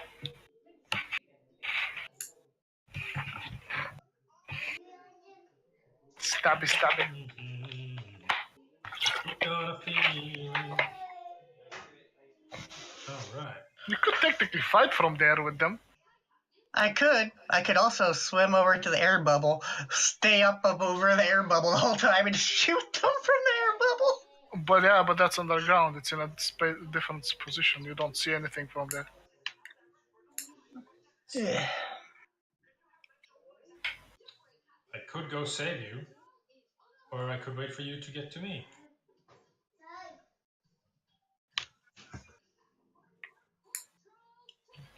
Noms.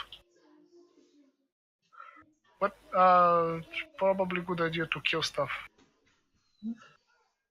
I mean, it doesn't really impact the entire. You eating your strawberries?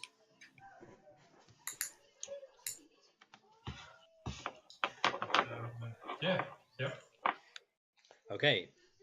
Sir Cavell runs towards the goblin and takes the attack of opportunity. Yes, he does. Should have stayed over there.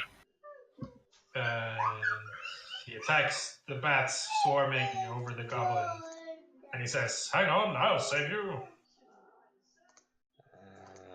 24 for the attack of opportunity. Oh. That hits. For 9 piercing damage. Alright. I'm assuming 10 misses. 10 does miss just. They would probably have around 12 armor. Probably. Okay, as a bonus action, I will use second wind. Come on! Minimum.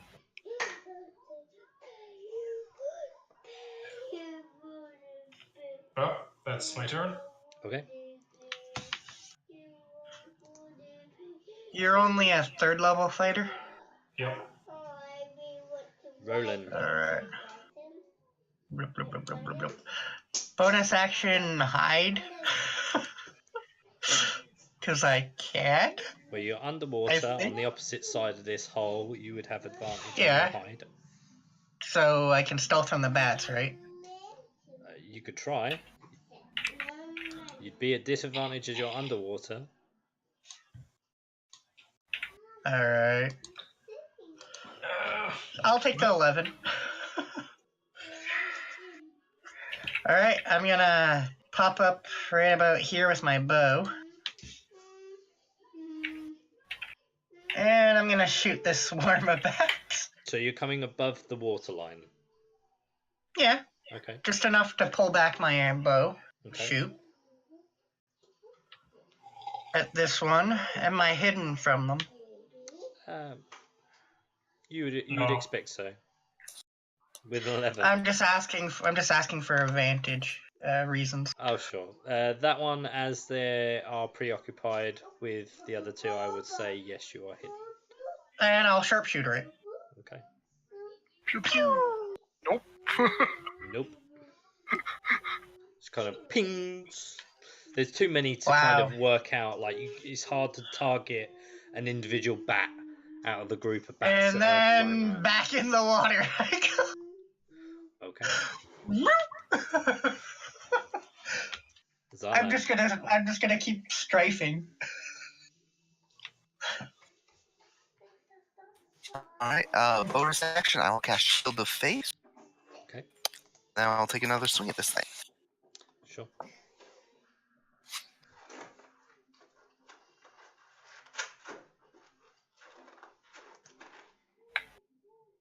Funk.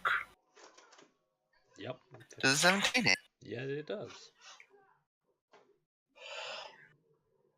What is up with us when rolling doubles?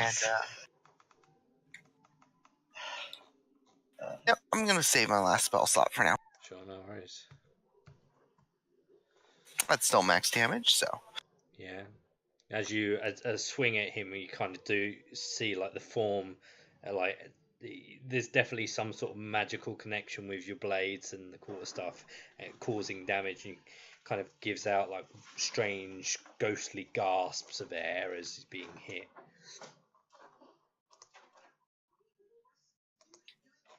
That's it for my turn. Fizzle. Okay, I'm gonna skirt around behind it, and I'm gonna check a acid potion at it, Okay. if it hits. Let's see, 1 second. Acid. Whoops. Your mother's ugly. This is save of 15.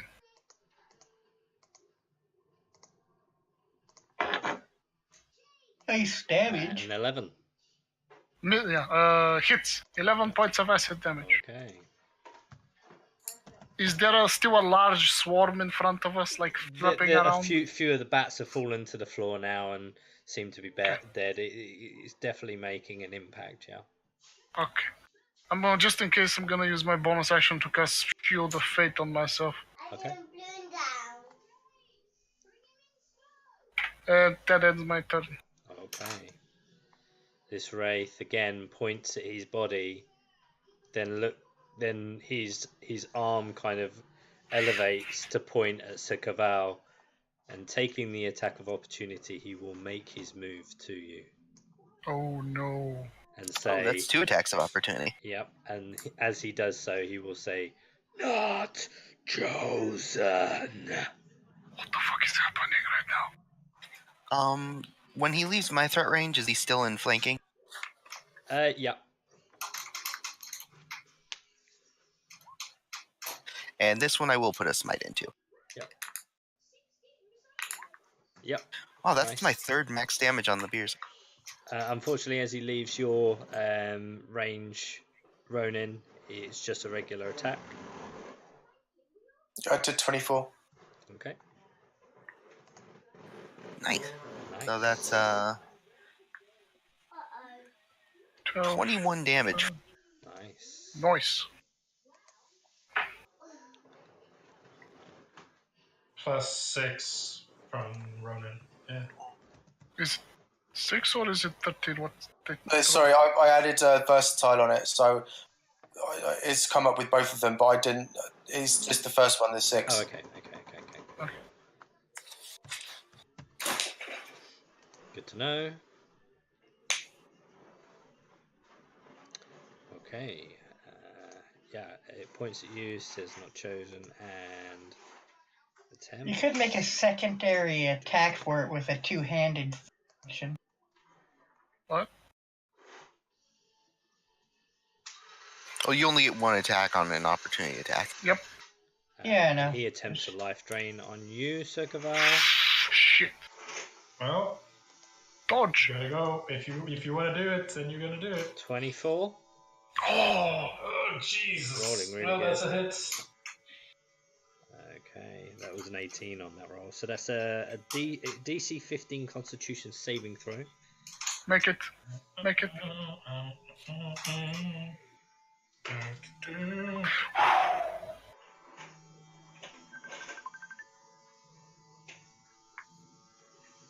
Does he make it?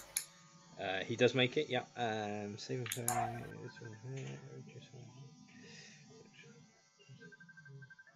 Yep, so that's fine. don't think it actually does anything if it doesn't damage.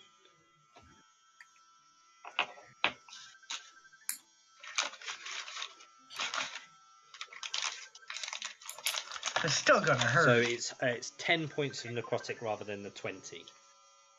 A lot more. Yep.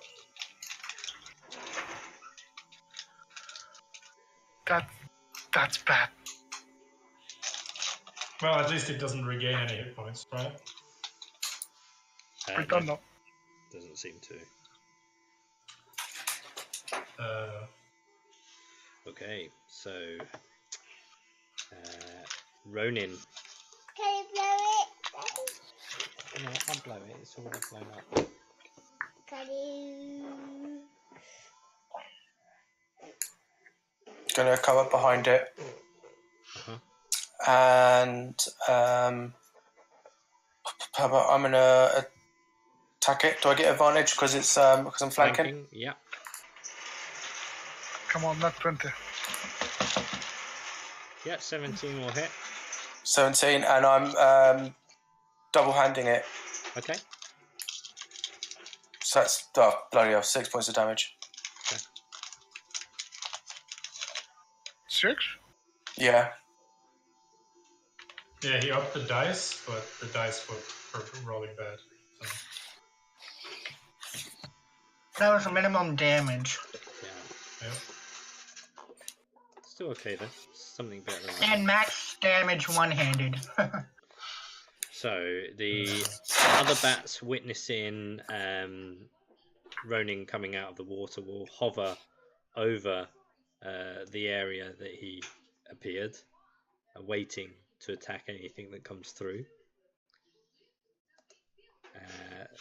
This one, the bats seeing like this almost in odd lights, it almost looks like this wraith is a series of bats. So it will attempt to assist the other series of bats and attack at Cavall.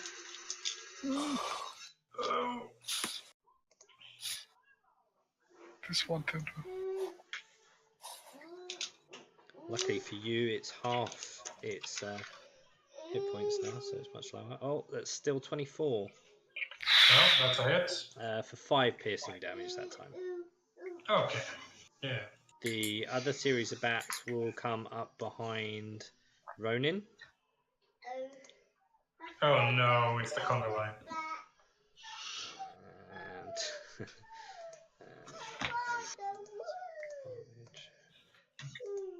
And 22 to hit there, Ronin. Yeah, that hits. For 7 points of piercing damage. All I hear is hungry, hungry hippo! Hungry, hungry, hungry hippo! You're doing What? the conga line. This thing? Right here? Is that what you meant? Okay. Yeah, it's the conga line of death because of. I don't realize. No, the bats are hungry, so it's the hungry, hungry hippo line. Sir Cavall. I take the dodge action as Sir Cavall says to the wraith. I shall deal with you momentarily. That's a good word. Always makes people hesitate. Never quite sure whether I'll deal with it just right now, briefly. No one's ever dared to ask. Quite a verbose action. And as my bonus action, I will inspire Zarklan with those words.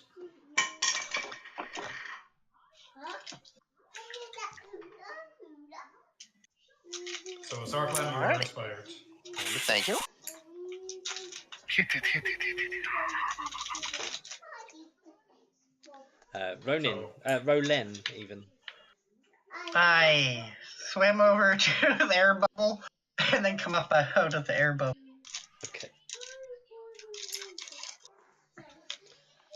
Hey, he's keeping one of the swarms busy at least. Exactly! Zatlan. And I'm just ready for next turn to start shooting the bats. Yeah. So, you know the one thing that really pisses off Zartlam? People running away from him? Being fucking ignored. Oh, He's gonna march right up to this wraith and say, "I'm your opponent, and the one you need to be worried about is me." And I'm going to go ahead and activate my channel divinity, Conquering Presence. So the wraith and the bats need to make me some wisdom saves against fear. Nice. Yes, undead and want to fear. Saving wisdom. Well, I don't think the faraway swarm does, but the two closer ones do. Yeah, it's far enough away, it's fine. Hopefully they're not undead bat. No, they're vampires. Shit. But vampires undead too. Tony, wisdom save. I know, I was being a smartass. So the two bats, the first series of bats by Cavall and Fizzle fail with a 5. The second series of bats, what was the DC on that? Let me double check that. DC 13, it's not Yep. that high. So 16 on the second, and the Wraith was for a 20. So The race what probably was the immune, effect on but my character. this one? Is it feared, It's a- is it? Yeah, the race probably immune, but my character didn't roll high enough on his religion check to realize that. Okay. Oh. It's not you, is it? Actually, I don't see any frightened immunity.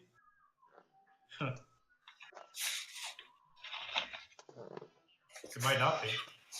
The DM will know what the wraith is and isn't immune to. Just let him take care.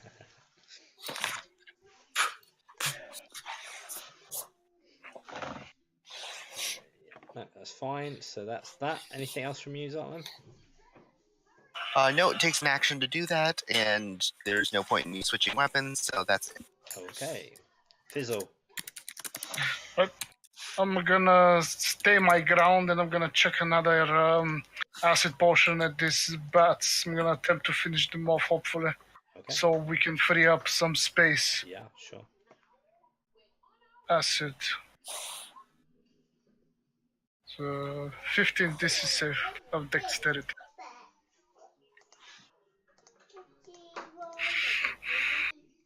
An 11. Fail. Noise takes 7 points of acid damage. Okay.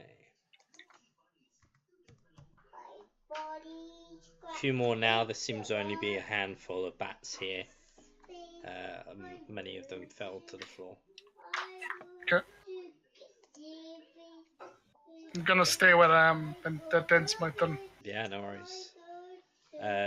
The Wraith kind of does like a weird sort of phase. He phases out of vision, and before you know it, he reappears out of your range, avoiding the attacks of opportunity that time with one of his abilities, and he uses points his hand this time in your direction. And let's see, where is he? Wraith, Tony. That's Sir Cavell. You are He busy. he reaches his hand out, right, palm facing forward, and uses his attack for, oh shit, 26 for a nat 20 on you, Sir Cavall. I am dodging, so any attack he does is at disadvantage. Even if it requires a DC Wisdom saving throw. If it's an attack roll, then it's at disadvantage. Okay, that's good to know. Let me do again. Wait, what? I took the dodge action. Yeah, I know about that part. I was just concerned about wisdom saves and whatnot. Well, if there's a saving throw and an attack roll, the saving throw usually comes afterwards.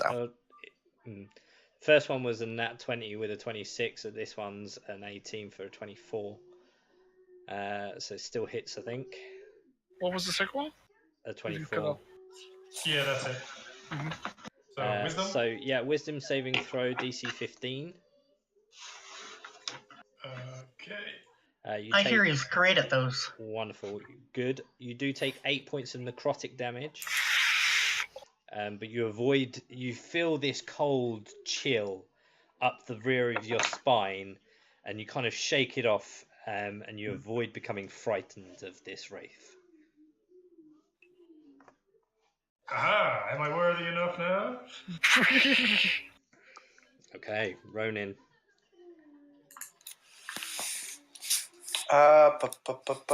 Ronin is gonna take some swings at the bats. Okay. Just single-handed on the. Yep. Oh, quick question. Yep. So, unarmed strikes for monks doesn't necessarily mean punching. So can I? Kick and headbutt, yeah. So can I double hand the quarterstaff and then still flurry of blows? Using yeah. Well, using legs, elbows, shoulders, Yeah. knees, Yeah. feet. Yeah, you like flurry blows can be kicks as well as headbutts and yeah. Cool. All right, so I'm gonna double hand the 24 to hit the bats. Yep, that hits. Nice. For 8 points of damage. Yep, good. Spend a key point to flurry of blows. Yep. You can headbutt these bats if you wanted. A 14 just hits, yep. Double 40. Nice. What's this doubles about today? It's like double city. Roll 20 is weird that way. So that's 16 in total, 16. 23 in total. Yep, that's fine. You see there are now like 4 bats just now swarming around your face rather than the 10 that were there before. Mm. Okay. Bat's turn. The bats will continue, unfortunately, with you, Sir Cavall. Even though I've been pouring acid on them. Yeah, well, as I say, this wraith form almost in certain lights kind of does look like shifting bats in its like shadowy form. It's still a disadvantage. Yeah, so... no, that's fine. It does get another saving throw at the end of its turn, though. Disadvantage. Yep. Okay. It's a double disadvantage, but it doesn't matter. Yep. No, that one misses with a 4. That falls. And the other lot for you, Ronin.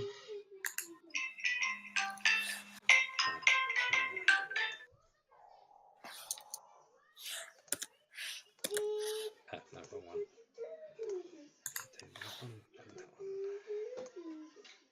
At least it doesn't have advantage anymore. An attack misses, so that's fine with an 8.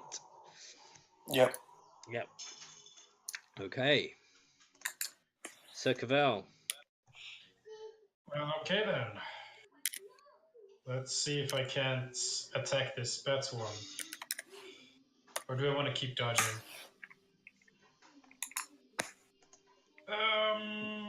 You have advantage.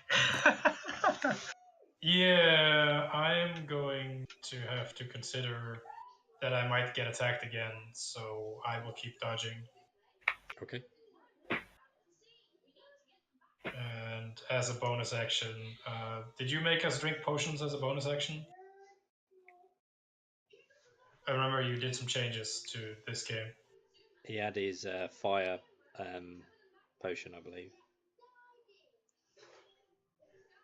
I mean healing potions. Oh. It's a bonus to take one yourself. Yep. So I will drink a potion of healing myself. And an action to give it to someone else. 9. Almost max. Yeah. Nice. The gods favor me. Daddy, open it. Open it. That's my turn. Okay. Roland.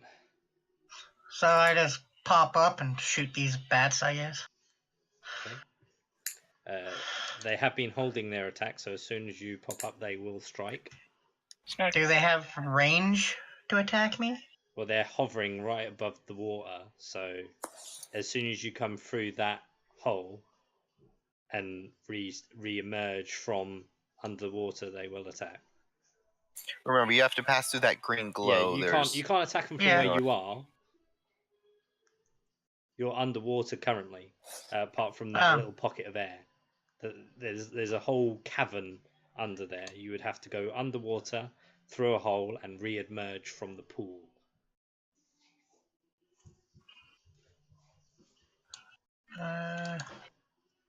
Over here is a shallow over here? Nope, you're all underwater completely. The only part that's not underwater is that pool of air. There's no vision. You don't see anything from within that area. It's as you go below the water surface, you can see that there's a small circular dugout hole that you go through to re-emerge from the pool. There's basically rock all around you. Yeah. You cannot see everyone else from your current location. You're within like a small underground water cavern with a little pocket of air.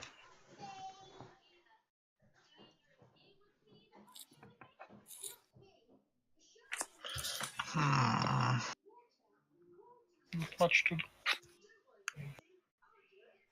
So in order to attack the bats, I pretty much have to go here.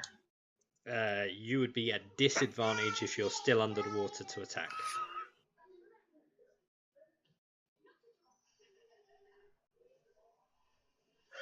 Is there any way I can get within 10 feet of the bats and be able to attack them? You can, but you'd be underwater.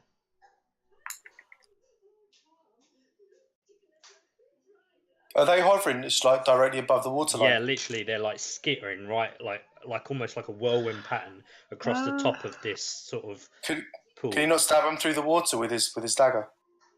He would still be at disadvantage. Under the water, he'll be at disadvantage. I'm just gonna shoot him with my bow at disadvantage from under the water. That's fine. Yep. And I'm gonna try and sharpshooter anyways, because, you know, extra damage. Wait a minute, darling. Does a 16 hit? A 16 does hit. Does sneak attack go off since I'm underwater and they don't see me? You can't get sneak attack on a disadvantage roll. Aww. So 15 points of damage is pretty good, though. That's minimum damage. Pew! Plus 10. You see a handful of them do like splash across the water's edge as they kind of like begin to sink under the water. And then I just move back. If you move back, it is an action to breathe. So currently you're not breathing. Yeah, no. Okay. I have a minute worth of breath, so. Okay. I'm just moving back so they can't pinpoint me. Zartlim's only got one target right now. The asshole is ignoring.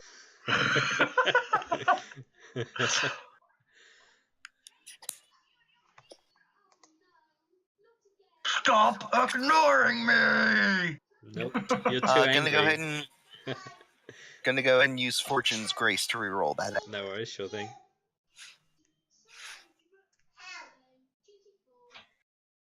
I was gonna say you have inspiration, but I forgot you also have Fortune's Grace. Yeah, that's fine. Not sure a hit. D6 would have made enough of a difference on a 9 anyway.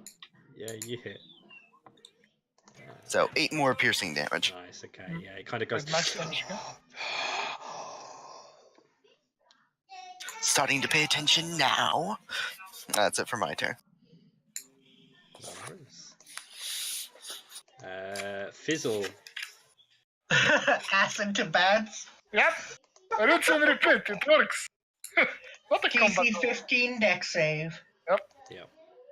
Already on. Uh, 13, so it will miss. So go ahead and roll. 7 points. That's enough. So, yeah. the final strikes. The acid hits several of the bats at once, and they all fall to the ground. One of them kind of falls and then like flaps a bit and then stops. Bunch of skeletons, and I'm just gonna take a step to the side. No worries. Give me one moment and we'll do the Wraith. Child, you've been like erasers today.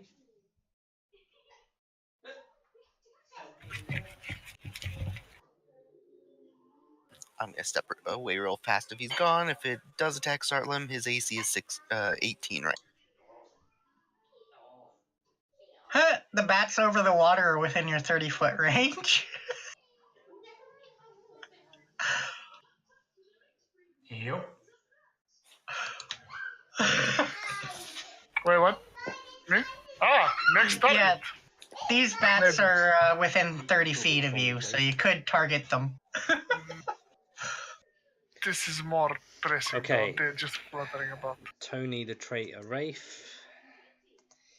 He's going to look at Zartlam almost like he's looking at you saying, but why? And then he will continue another dark grasp at you, Sir Cabell. Oh my god. Is it still a disadvantage? Okay, Yep. so that was 23 for the first one. And let's do it again. For the disadvantage, let's see. Yes, 11, I'm guessing misses. Oh god, I'm so lucky. Yep. So, yeah. Okay. And again, as he finishes his turn, he just looks and says, calmly more at Zartlam and says, not chosen. And Ronan. I'm going to do the save again on these bats. He's going batty for bats. I don't put much stock in what ghosts Yep. say about me. Dirty 20 Yep. for 9 points I'm of back. damage. And that's enough. Yeah, you managed to... You everything almost slows down around you like Matrix style. You see these 4 bats almost like just like in midair, and you pinpoint each one, and simultaneously as everything speeds up again, you go pop pop pop, and then yeah, they fall. Perfect. I just step away. What did the Wraith do? Did you step away? No, in player had to step away. Oh, It attacked sorry. me again. It's ignoring you. It looked at you with a confused expression, almost like a "but why" expression. Used a grasp attack against Caval that missed, and then said, looking at you, "Not chosen." Can I ask him if I'm chosen? If as a free action, you can, yeah, of course. Yeah, am I chosen? I sort of tap him on the shoulder because I'm behind him. Okay, so we'll get back to that. Swarm of bats is holding its attack over the water's edge as they skitter back and forth. Oh god. I'm keeping these bats at bay. It's just wonderful. Sir Caval. Sir Cavell will walk up to the Wraith and it says, I don't put much stock in what ghosts say about me, and I will longsword this thing. Let's see.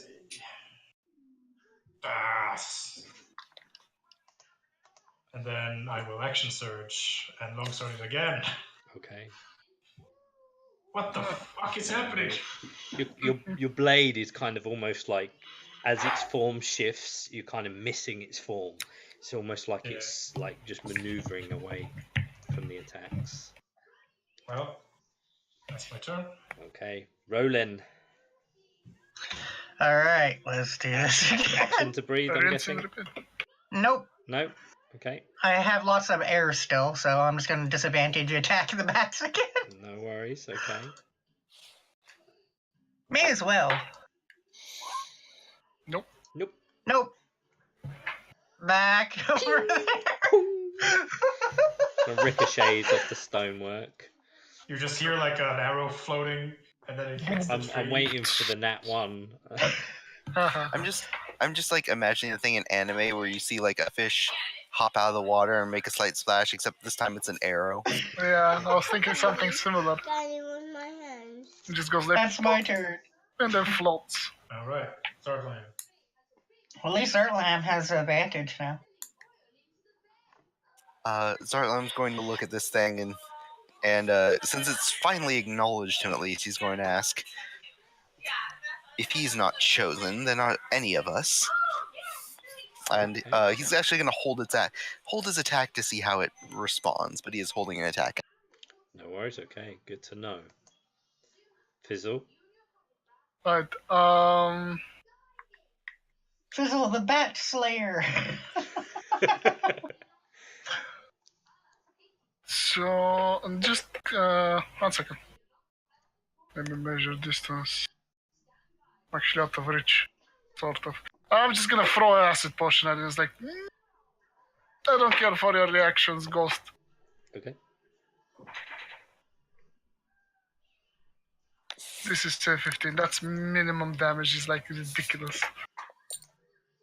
It's technically 1 over minimum. I mean, I know.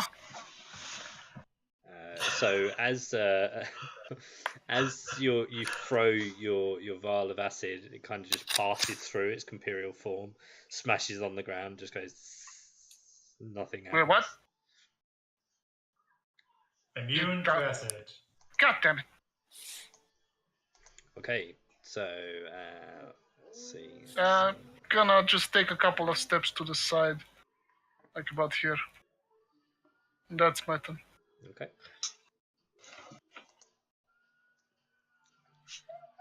The Wraith will not look at you, but move his hand, pointing again, almost like he's going to point at Circaval again, but he seems to actually point past to the body with the sword on his back and say, "Chosen." And then with his other hand, he'll shift his body and touch Circaval. and that'll be my cue. Okay. Whack. Oh. Maybe advantage? I will go ahead and add the inspiration of that one just to be. 17 hit him? 17. Let me just double check. Yep. You rolled 1d16. I still ended up rolling a 1, so. Yeah. 7 points of piercing this time.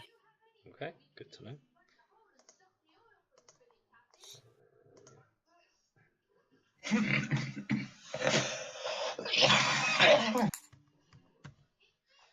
And Circaval, we at disadvantage still, or are we regular now? No, this is a regular attack. Okay, 19 so AC. yeah, 24. That's a hit. So we'll do the attack. Shitting out. 28 necrotic damage. With you need to do a Constitution DC 15 saving throw. Either take the full amount or the reduced to half. Jesus Christ. And if you fail, you're also frightened. I believe. No, that's just it. No, that's fine. You yes, passed. you success, so you take half of that, so 14. Yep, I'm still up. Daddy, hey, what's up, B? It's over, B. Okay. I guess I suffer very boots. Oh, I love you too, darling. Thank you. So the chosen one was dead. Was the dead one? Ronan.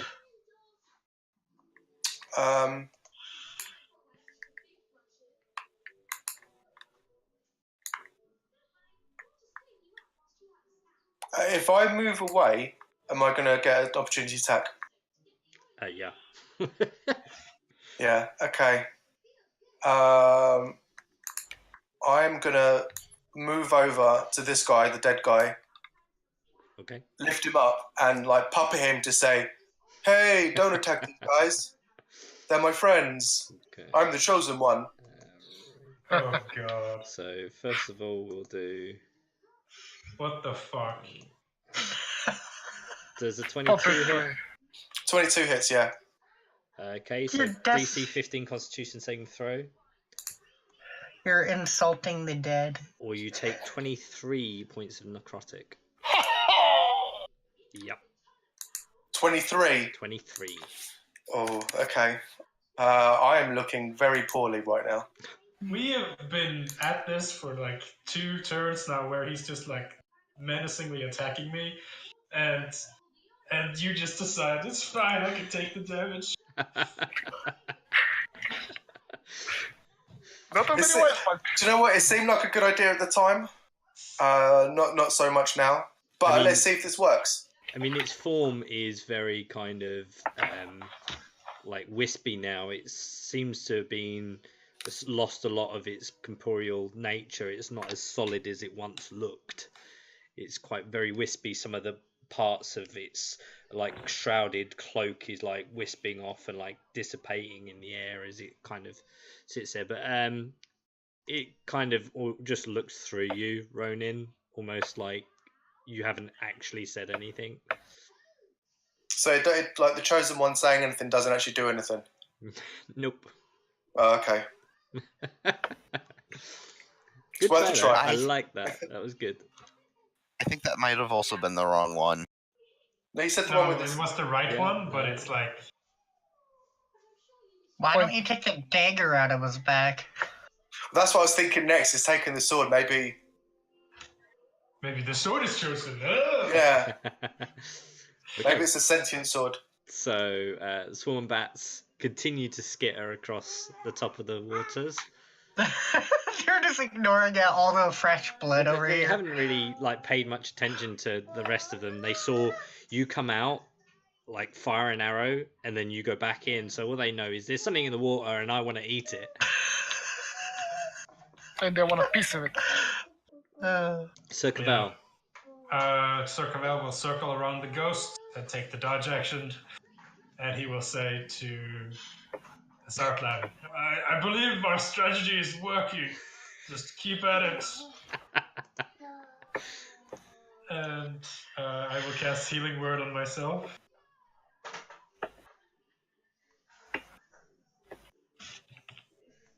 Yeah. That's my turn. Okay. I'm just gonna leave my token where it is, but you know I'm moving up closer, shooting, and going back. So I may as well just leave it there. So you're still under the water and you're still firing at the bats, correct? Yep. Good to know. Nope. Pew, pew, pew. and then you hear Ronin, you hear a and you see an arrow embedded in this tree. Perfect. Zartlan.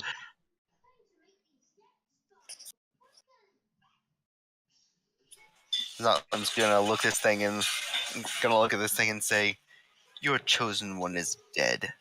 The only chosen one here that matters is me." And I'm gonna stab. Okay.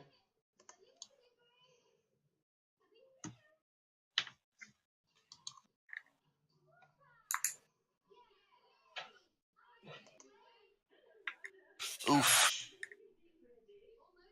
Nothing I can do about that one. There's a 14. Yeah. 14 misses. Figured as much. Since that's only a dagger, can I use my bonus action to try and punch it? What? I'd say, as you're not a monk, I would say no. Alright, just figured I'd check. Wasn't really holding my breath for it. Like, you could like humor them with a disadvantage in a higher AC. Like, I don't know. Nah, it's fine. Well, there's unarmed strike, which is a bonus action. That's just 1 point of damage plus strength. But I wouldn't get to add the strength because I don't have the 2-weapon fighting. That's a monk. Oh yeah, sorry, yeah, it's just 1 point of damage. But no, it's like a monk feature. But Yep, not that's magic. a monk. monks get to add their ability score to it automatically. They don't need a fighting style. Yeah, on the weapons list, there's unarmed strike, which is just 1 point of damage. Yeah, but doing it as a bonus action is a monk feature. It's an offhand attack. It's fine. It's fine. I don't need to do it. I was half joking. So that's it for Zartlem's turn. No worries. Fizzle. Right. There's bats for you to kill, Fizzle. Bats. Yeah, like acid, I figured out probably that acid doesn't work on this thing after the attack, right? Indeed. Yeah. And if I do an explosion, it would not end well for the rest of the party right now. So I'm gonna look around for other enemies. Anything else to attack? The bats. Do I see them? Go ahead and roll a perception check. Okay. 1 second. Probably not gonna see them. Whoops. 13? Yeah, I mean, you see their forms. They're a bit harder to see in the distance from where you are, but you can see like these skittering forms like flying across the water's edge, as if there's something there, but you can't see what they're intrigued about. But they're not causing you any hassle at this point. Oh, like I don't see the rogue, and I have no idea where the rogue is, so I'm confused. So I'll just throw a exploding chemical fire at the bats. Yeah, no worries. Go ahead. In the random direction. So well, since random arrows keep coming from the water, you're pretty sure the rogue's in the water. So this is save of 15. Yeah. 18. So make it so nothing happens. Yeah. They manage to disperse. So you just see this, like, from under the water's edge, looking at the hole, Roland, you see, like a bright orange, like, flash of light, and then it, like, disappears. Oh my god, alchemist! Okay. Man, that's it. No worries. So the Wraith will say, I'm not chosen. He was chosen. I wanted power. And that'll be its turn.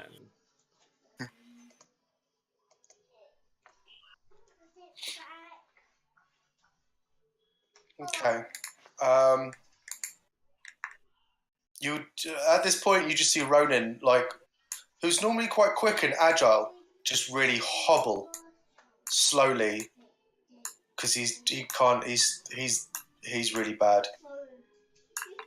And then attack him with the quarterstaff and say, you want power, but you got wood. 22. Yeah. For 11 points of damage. How do you want to do this? I want to just skewer him from anus to mouth. Ouch. He doesn't have one! And then slam him on the spikes. Okay. His spectral anus to his spectral mouth. Yeah, and then slam him into the spikes where he just disperses. No worries. Okay. Well, so as you skewer him with your staff, almost like a popsicle, and slam him down onto the spikes, you see this dark, horrid-looking wraith spectral form almost dissipate, and you see now this glowing blue, ghostly humanoid, and you can see him like go from this shrouded form and begin to float. As you look at him, Cavall, he looks much like the form in terms of what was being wearing of the individual that was holding the something by the side of the tree, as he kind of just dissipates and arises and disappears from vision. If he wanted power, he should have taken it for himself and made use of it. At this point, Ronan's sort of going to collapse and spit up a little blood. Okay. Oh, you look a bit better, worse for wear. I've got to admit, I've had better days. We still have some weirdos over there to deal with. Listen, let the rogue deal with it. I'm sure we'll be fine. 30 minutes later. No arrows, nothing left. 30 seconds Nice. later, the last pad is 50. circling around, and there's some weird bubbles burbling up from the bottom of the. The pocket of air, not of air. I still got 53 arrows. It's more the fact that you only have 5 rounds. No, it's only been like 3 rounds. Regardless. Well, that's Ronan. So my turn. I finally read the notice. But It's a series of like small parchments. They look like they've been torn from a book. So I would say for it'll take a while to read, yeah, it will take a little while to go through. So- So while you're reading through that, I would imagine, given a time, the bats sort of skitter across and fizzle, throwing, blasting potions at it. Kind of, the bats decide that it's a bit too hot in here. They fly around and they kind of fly up to the ceiling, and you can just make out that they all kind of pass through a very, very narrow, very small, tiny little hole and disappear from the cavern. Yep. I take a breather. Yeah, Roland doesn't even see this happening at this point. No, I just decided I'm gonna take a breather to be on the safe side. Okay, so I'll take you all out on initiative now. And then I'll eventually come up. And, yeah, so as you look through the notes, Sir Cavell, you do read this note. It's the top of the page. Says the trees of Aldan. It speaks about the history or the legends of 2 trees, once believed to have been planted by the gods themselves to fertilize the powers of the chosen. The tale talks of the location of one of the trees being within the forest of White Dreams. You would presume that is this one. The fruit to only be picked by one who is worthy of its powers. The trees have been a part of history throughout the land and have many locations to believe to had been at. But once the fruit has been picked, the tree withers and dies. The bearers are believed to live the lifespan of the tree. So, therefore, if a tree would have stood for 100 years, the chosen, regardless of race, would also live for 100 years. The fruit would be provided. Would provide the one with great powers known as the Apple of Alden, a golden magical sphere. Does he read that? There's all blah blah. All this out loud. Do you read it out loud? Sure. It sounds like a great story. So the fruit planted by the gods, one of them were in the White Forest of White Dreams. No, we want to. To be picked by the chosen one or the worthy. Once it has been picked, the tree withers and dies. The eater of the fruit gains particularly great power and life extension. It also says that the chosen would be compelled to reseed the earth with the fruit of the apple, the seeds of the apple, in a location of their choice at the end of their lifespan. And then at the end of this page, it kind of abruptly ends with burnt ends. You're unable to make out much more of the story here. And one of the other pages is just like a blank small piece of parchment with handwriting on it. It says Day 26. Simon is compelled to find this tree. I don't see what all the fuss is about. There can't be much gold there. We're going to set up camp and go within the cavern. And hopefully more answers will come our way. And then it kind of stops, but then underneath it is very hastily. So, this tree, it must be mine, the fruits of its labor. I have killed Simon, and now it's time that I pick the fruit and become more powerful than I can imagine. The tales of the books are true, and if I find this tree, and I am chosen, then I will look for the second, and become the most powerful being of the realm. I, Tony, hereby swear I will not be corrupted by this power. And then it kind of stops. Well, that was his first mistake. If you accept power, you have to accept the corruption that comes with it. Well, The two go hand in hand. I think the mistake he made was not letting Simon be the chosen one.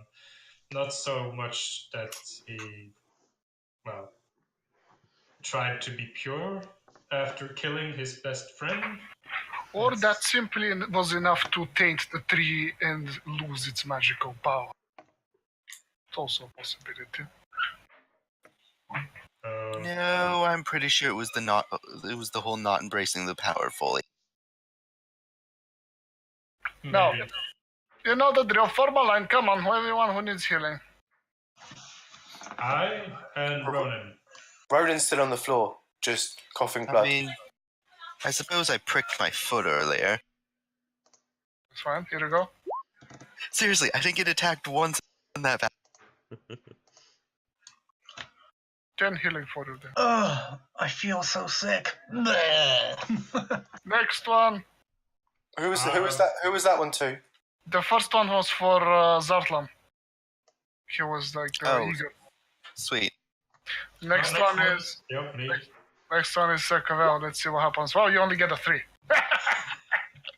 I don't know. This feels a bit watered down. Huh. Magical spices. You never know when they're gonna take full effect. And finally, the monk. Get 9.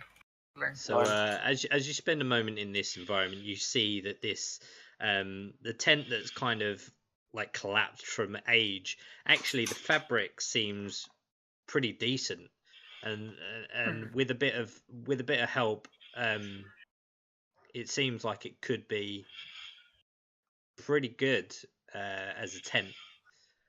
With a bit of TLC, you do see that there is a pile of items that were potentially owned or founded by these two individuals. The fire here. Can Zartlam attempt to pull one of the pieces of wood out of the fire and see if he can take it as a torch? Yeah. Go ahead and. Because if this. What do you need me to do? Let's say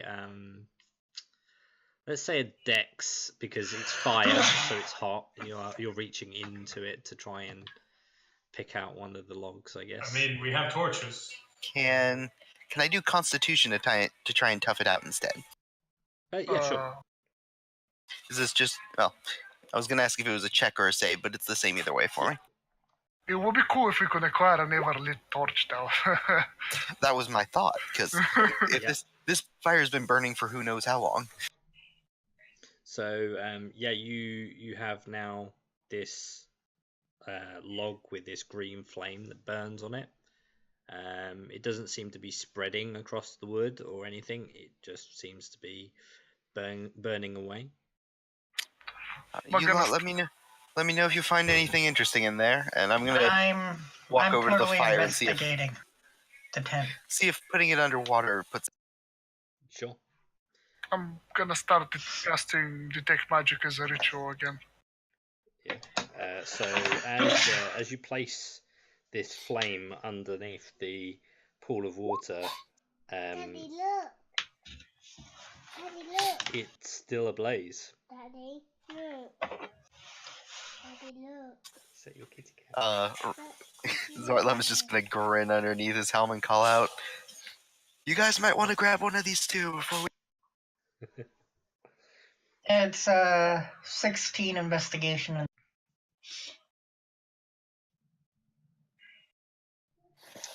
What are you looking for there, Zartlam? I'm just looking through their junk. Through what, their bodies or their tent? No, that was in the tent. Okay, so around the tent, there's as you lift one of their bags, it splits and hundreds of gold coins like sprinkle across the floor, making quite a racket. All in all, just a quick glance, you can see there's about 1,200 gold pieces that fall on the ground. Nice. You also see next to the bag there is 2 red potions that appear to be Healing potions.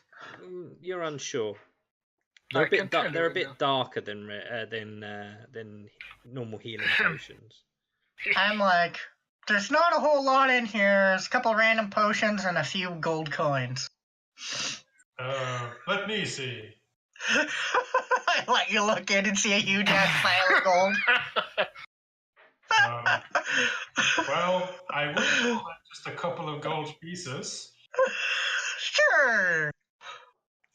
Well, as you pick up the potions, you realise that the dark red isn't actually the potion itself. It seems to be the glass surrounding the outer edge seemed to have been covered in some sort of claret or blood.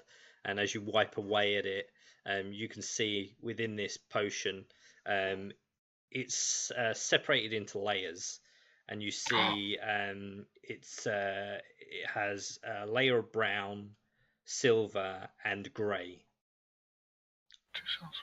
I'm like, hand these to the alchemist. Get him to identify them. Detect magic right now. But you can gather them if you want. Just gather it around the fire, I suppose. I gather up the gold, and there's only 5 of them. So that's your gold.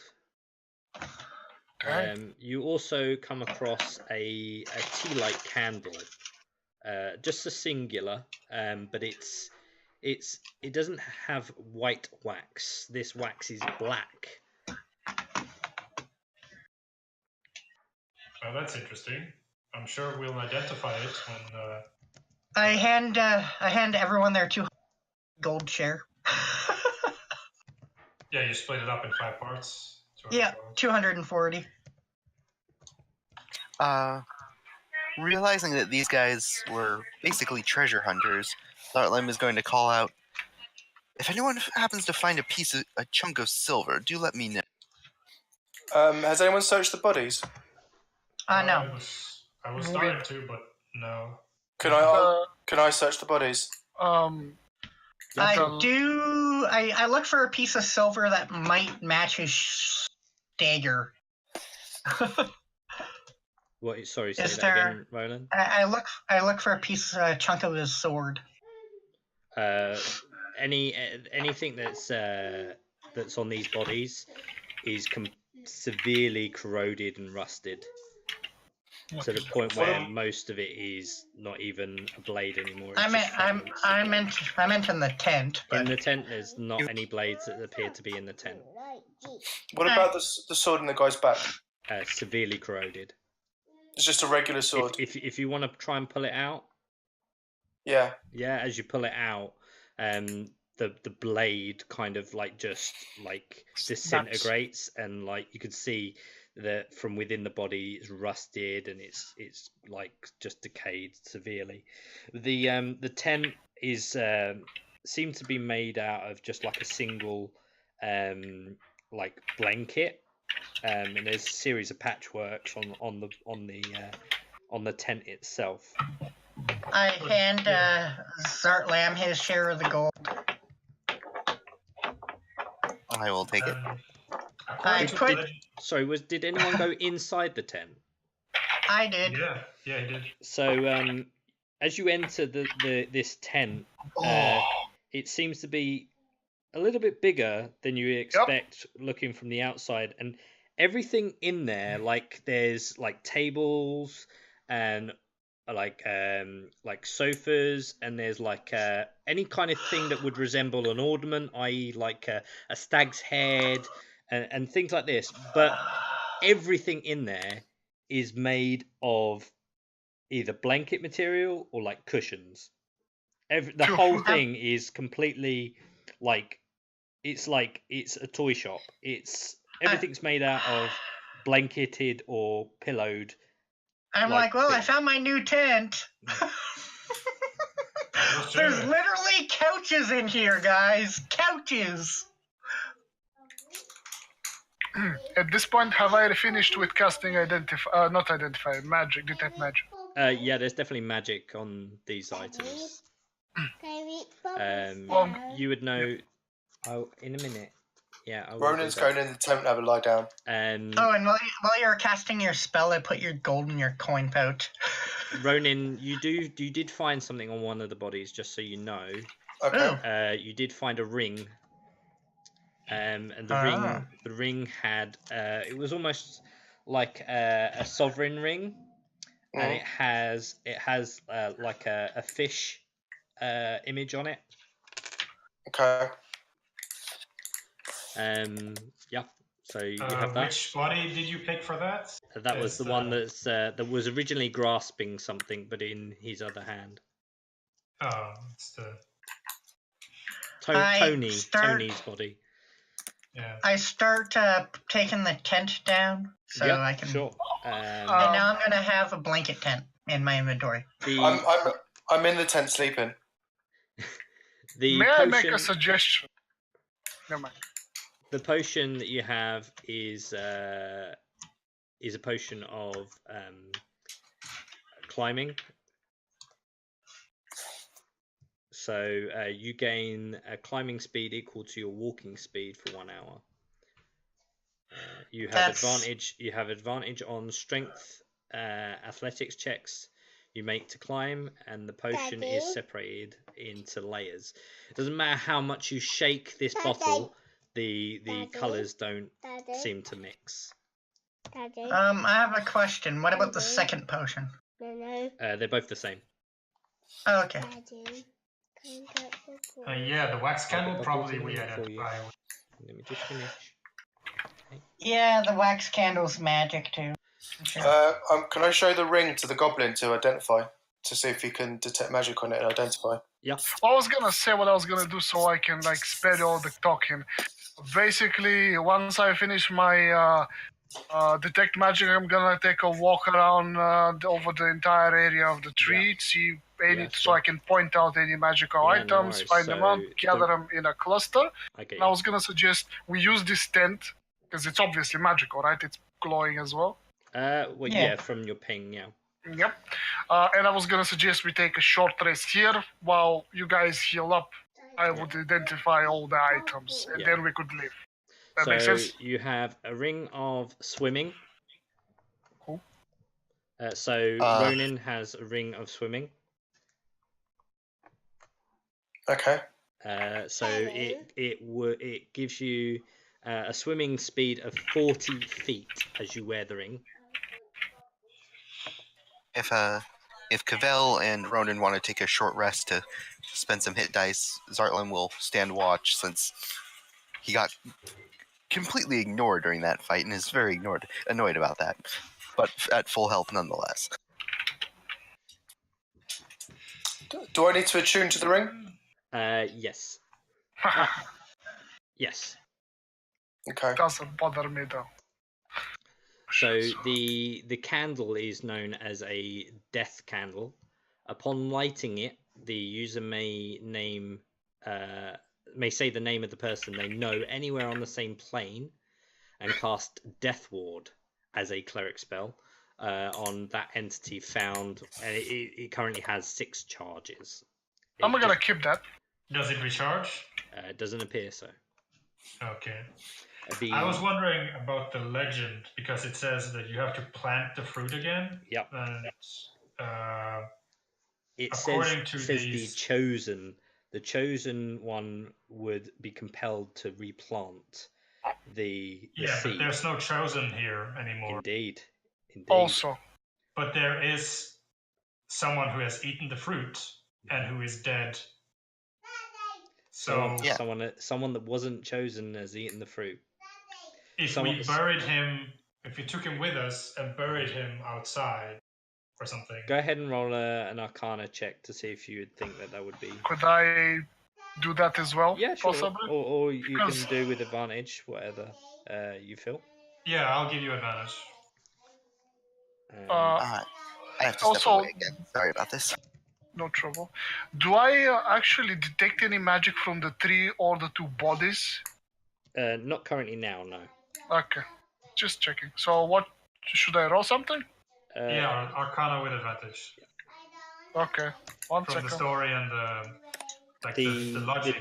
The tent is known as the Blanket of Fortitude. It is a wondrous item. It's very rare. I will add the description later because there's quite a lot to write out. But the simple description is that it's a small blanket created by Theodore Bear to comfort troops during the Happy War of the Fluffy Stuffing Wonders. Right. Credited as one of the most bloody, brutal, and poorly named wars in history. When thrown by someone with a childlike sense of wonder, the blanket of fortitude transforms into a mighty fortress of patchwork blankets, pillows, while the fortress appears only to take up 5 foot of cube. It's much larger in size. The cozy interior fits the personality of the thrower to take shape of their choosing, such as a carnival tent or a cathedral. It also becomes filled with decorations that reflect the desires of the thrower, made from pillows, blankets, of course. This fortress I'm totally making a carnival tent. This fortress protects all inhabitants from outside weather conditions, and there is always hot cocoa waiting inside. So, We're that's drinking hot cocoa. not sure if it's a restriction to use that mindset though. Sounded strange. Strangely worded. I am back. Okay. Well, we got an Insta carnival tent. So that for you guys is everything that you find within this. With your Arcana check, and the fact that you've done a check of magic in the area. Wait a minute. You realise that actually there's no magical essence from this body now. So perhaps anything that was magical has been corrupted because the incorrect person or the wrong person chose to pull fruit from the tree. Basically, this seed is done for, as I suspected. I'm gonna share this information. It is no longer usable. Sure. Give me one moment. Well, shit. Let me one. I'm gonna keep the death ward candle if nobody minds. Yeah, I took the blanket tent. Because it would allow me to cast it anyway. The question is... I took the blanket of fortitude. I'll take another ever-burning torch. I took the ring. Who wants the potions? He's probably going to make you a saving throw to take a torch, so you might want to wait until he gets back for that. Yeah. Question is, how much does the tent weigh? Do we need to keep it in the bag of holding? Give me a sec. I'll tell you. I don't think extra-dimensional things inside extra-dimensional things is a thing. I would know that. I can carry the tent. It doesn't. I'm carrying it. Doesn't specify a weight. I would imagine it's the same weight as a tent. If you want to carry it, go ahead. Yeah, tent's like 5 pounds or something. It's not that much. Try again. 20. 20? I can carry it. Tents are heavy. I can At carry least it in just D&D fine. they are. The tent does have an AC of 14 and 70 hit points. How much? An AC of 14 I and, heard and the 47. hit points is 70. I'll Okay. post it as an image in a bit, but yeah. Yeah, I plan on taking it after we done resting in there. Well, guys, I will call it a day for that. Before you call it, somebody else wanted to try and grab a torch out of the. Oh, sure. Yeah, I'm gonna grab a never burning torch, but Yeah, I'm gonna sure. use one of my torches to. So you could either do a Constitution or a Dex save. All right, I'll do Constitution because. I will also take one, but I'll do a dex save. Ouch. Okay. Yeah. Yeah, can I try and take one as well? Is it a save or just a straight throw? So it's if you're doing one of solo, it's a save, a con check, or con save or a dex save. So 16 damage. No, the first person to pick out was 6 points of fire damage. Ah, and the 6. second is 5 points of fire damage. Okay. And the I other never does... burning torch. Yeah, that's fine. Also, I assume other people except for me took a short rest because I was busy identifying. Yeah. Yep. You only assume that it's an ever burning torch because it hasn't gone out underwater yet. So just be aware of that. Yeah, that's why I put ever burning torch ? On mine. Okay. Very good, guys. Thank you for your input today. Hope you enjoyed the session. Got some I loot, did, sorry, I got was some gold. late. Was there any items anyone wasn't specifically taking? The potions. If no one else takes them, then Zartlam will hold on to those because climbing in heavy armor could be something he needs assistance on. No worries. Good to know. Okay, guys.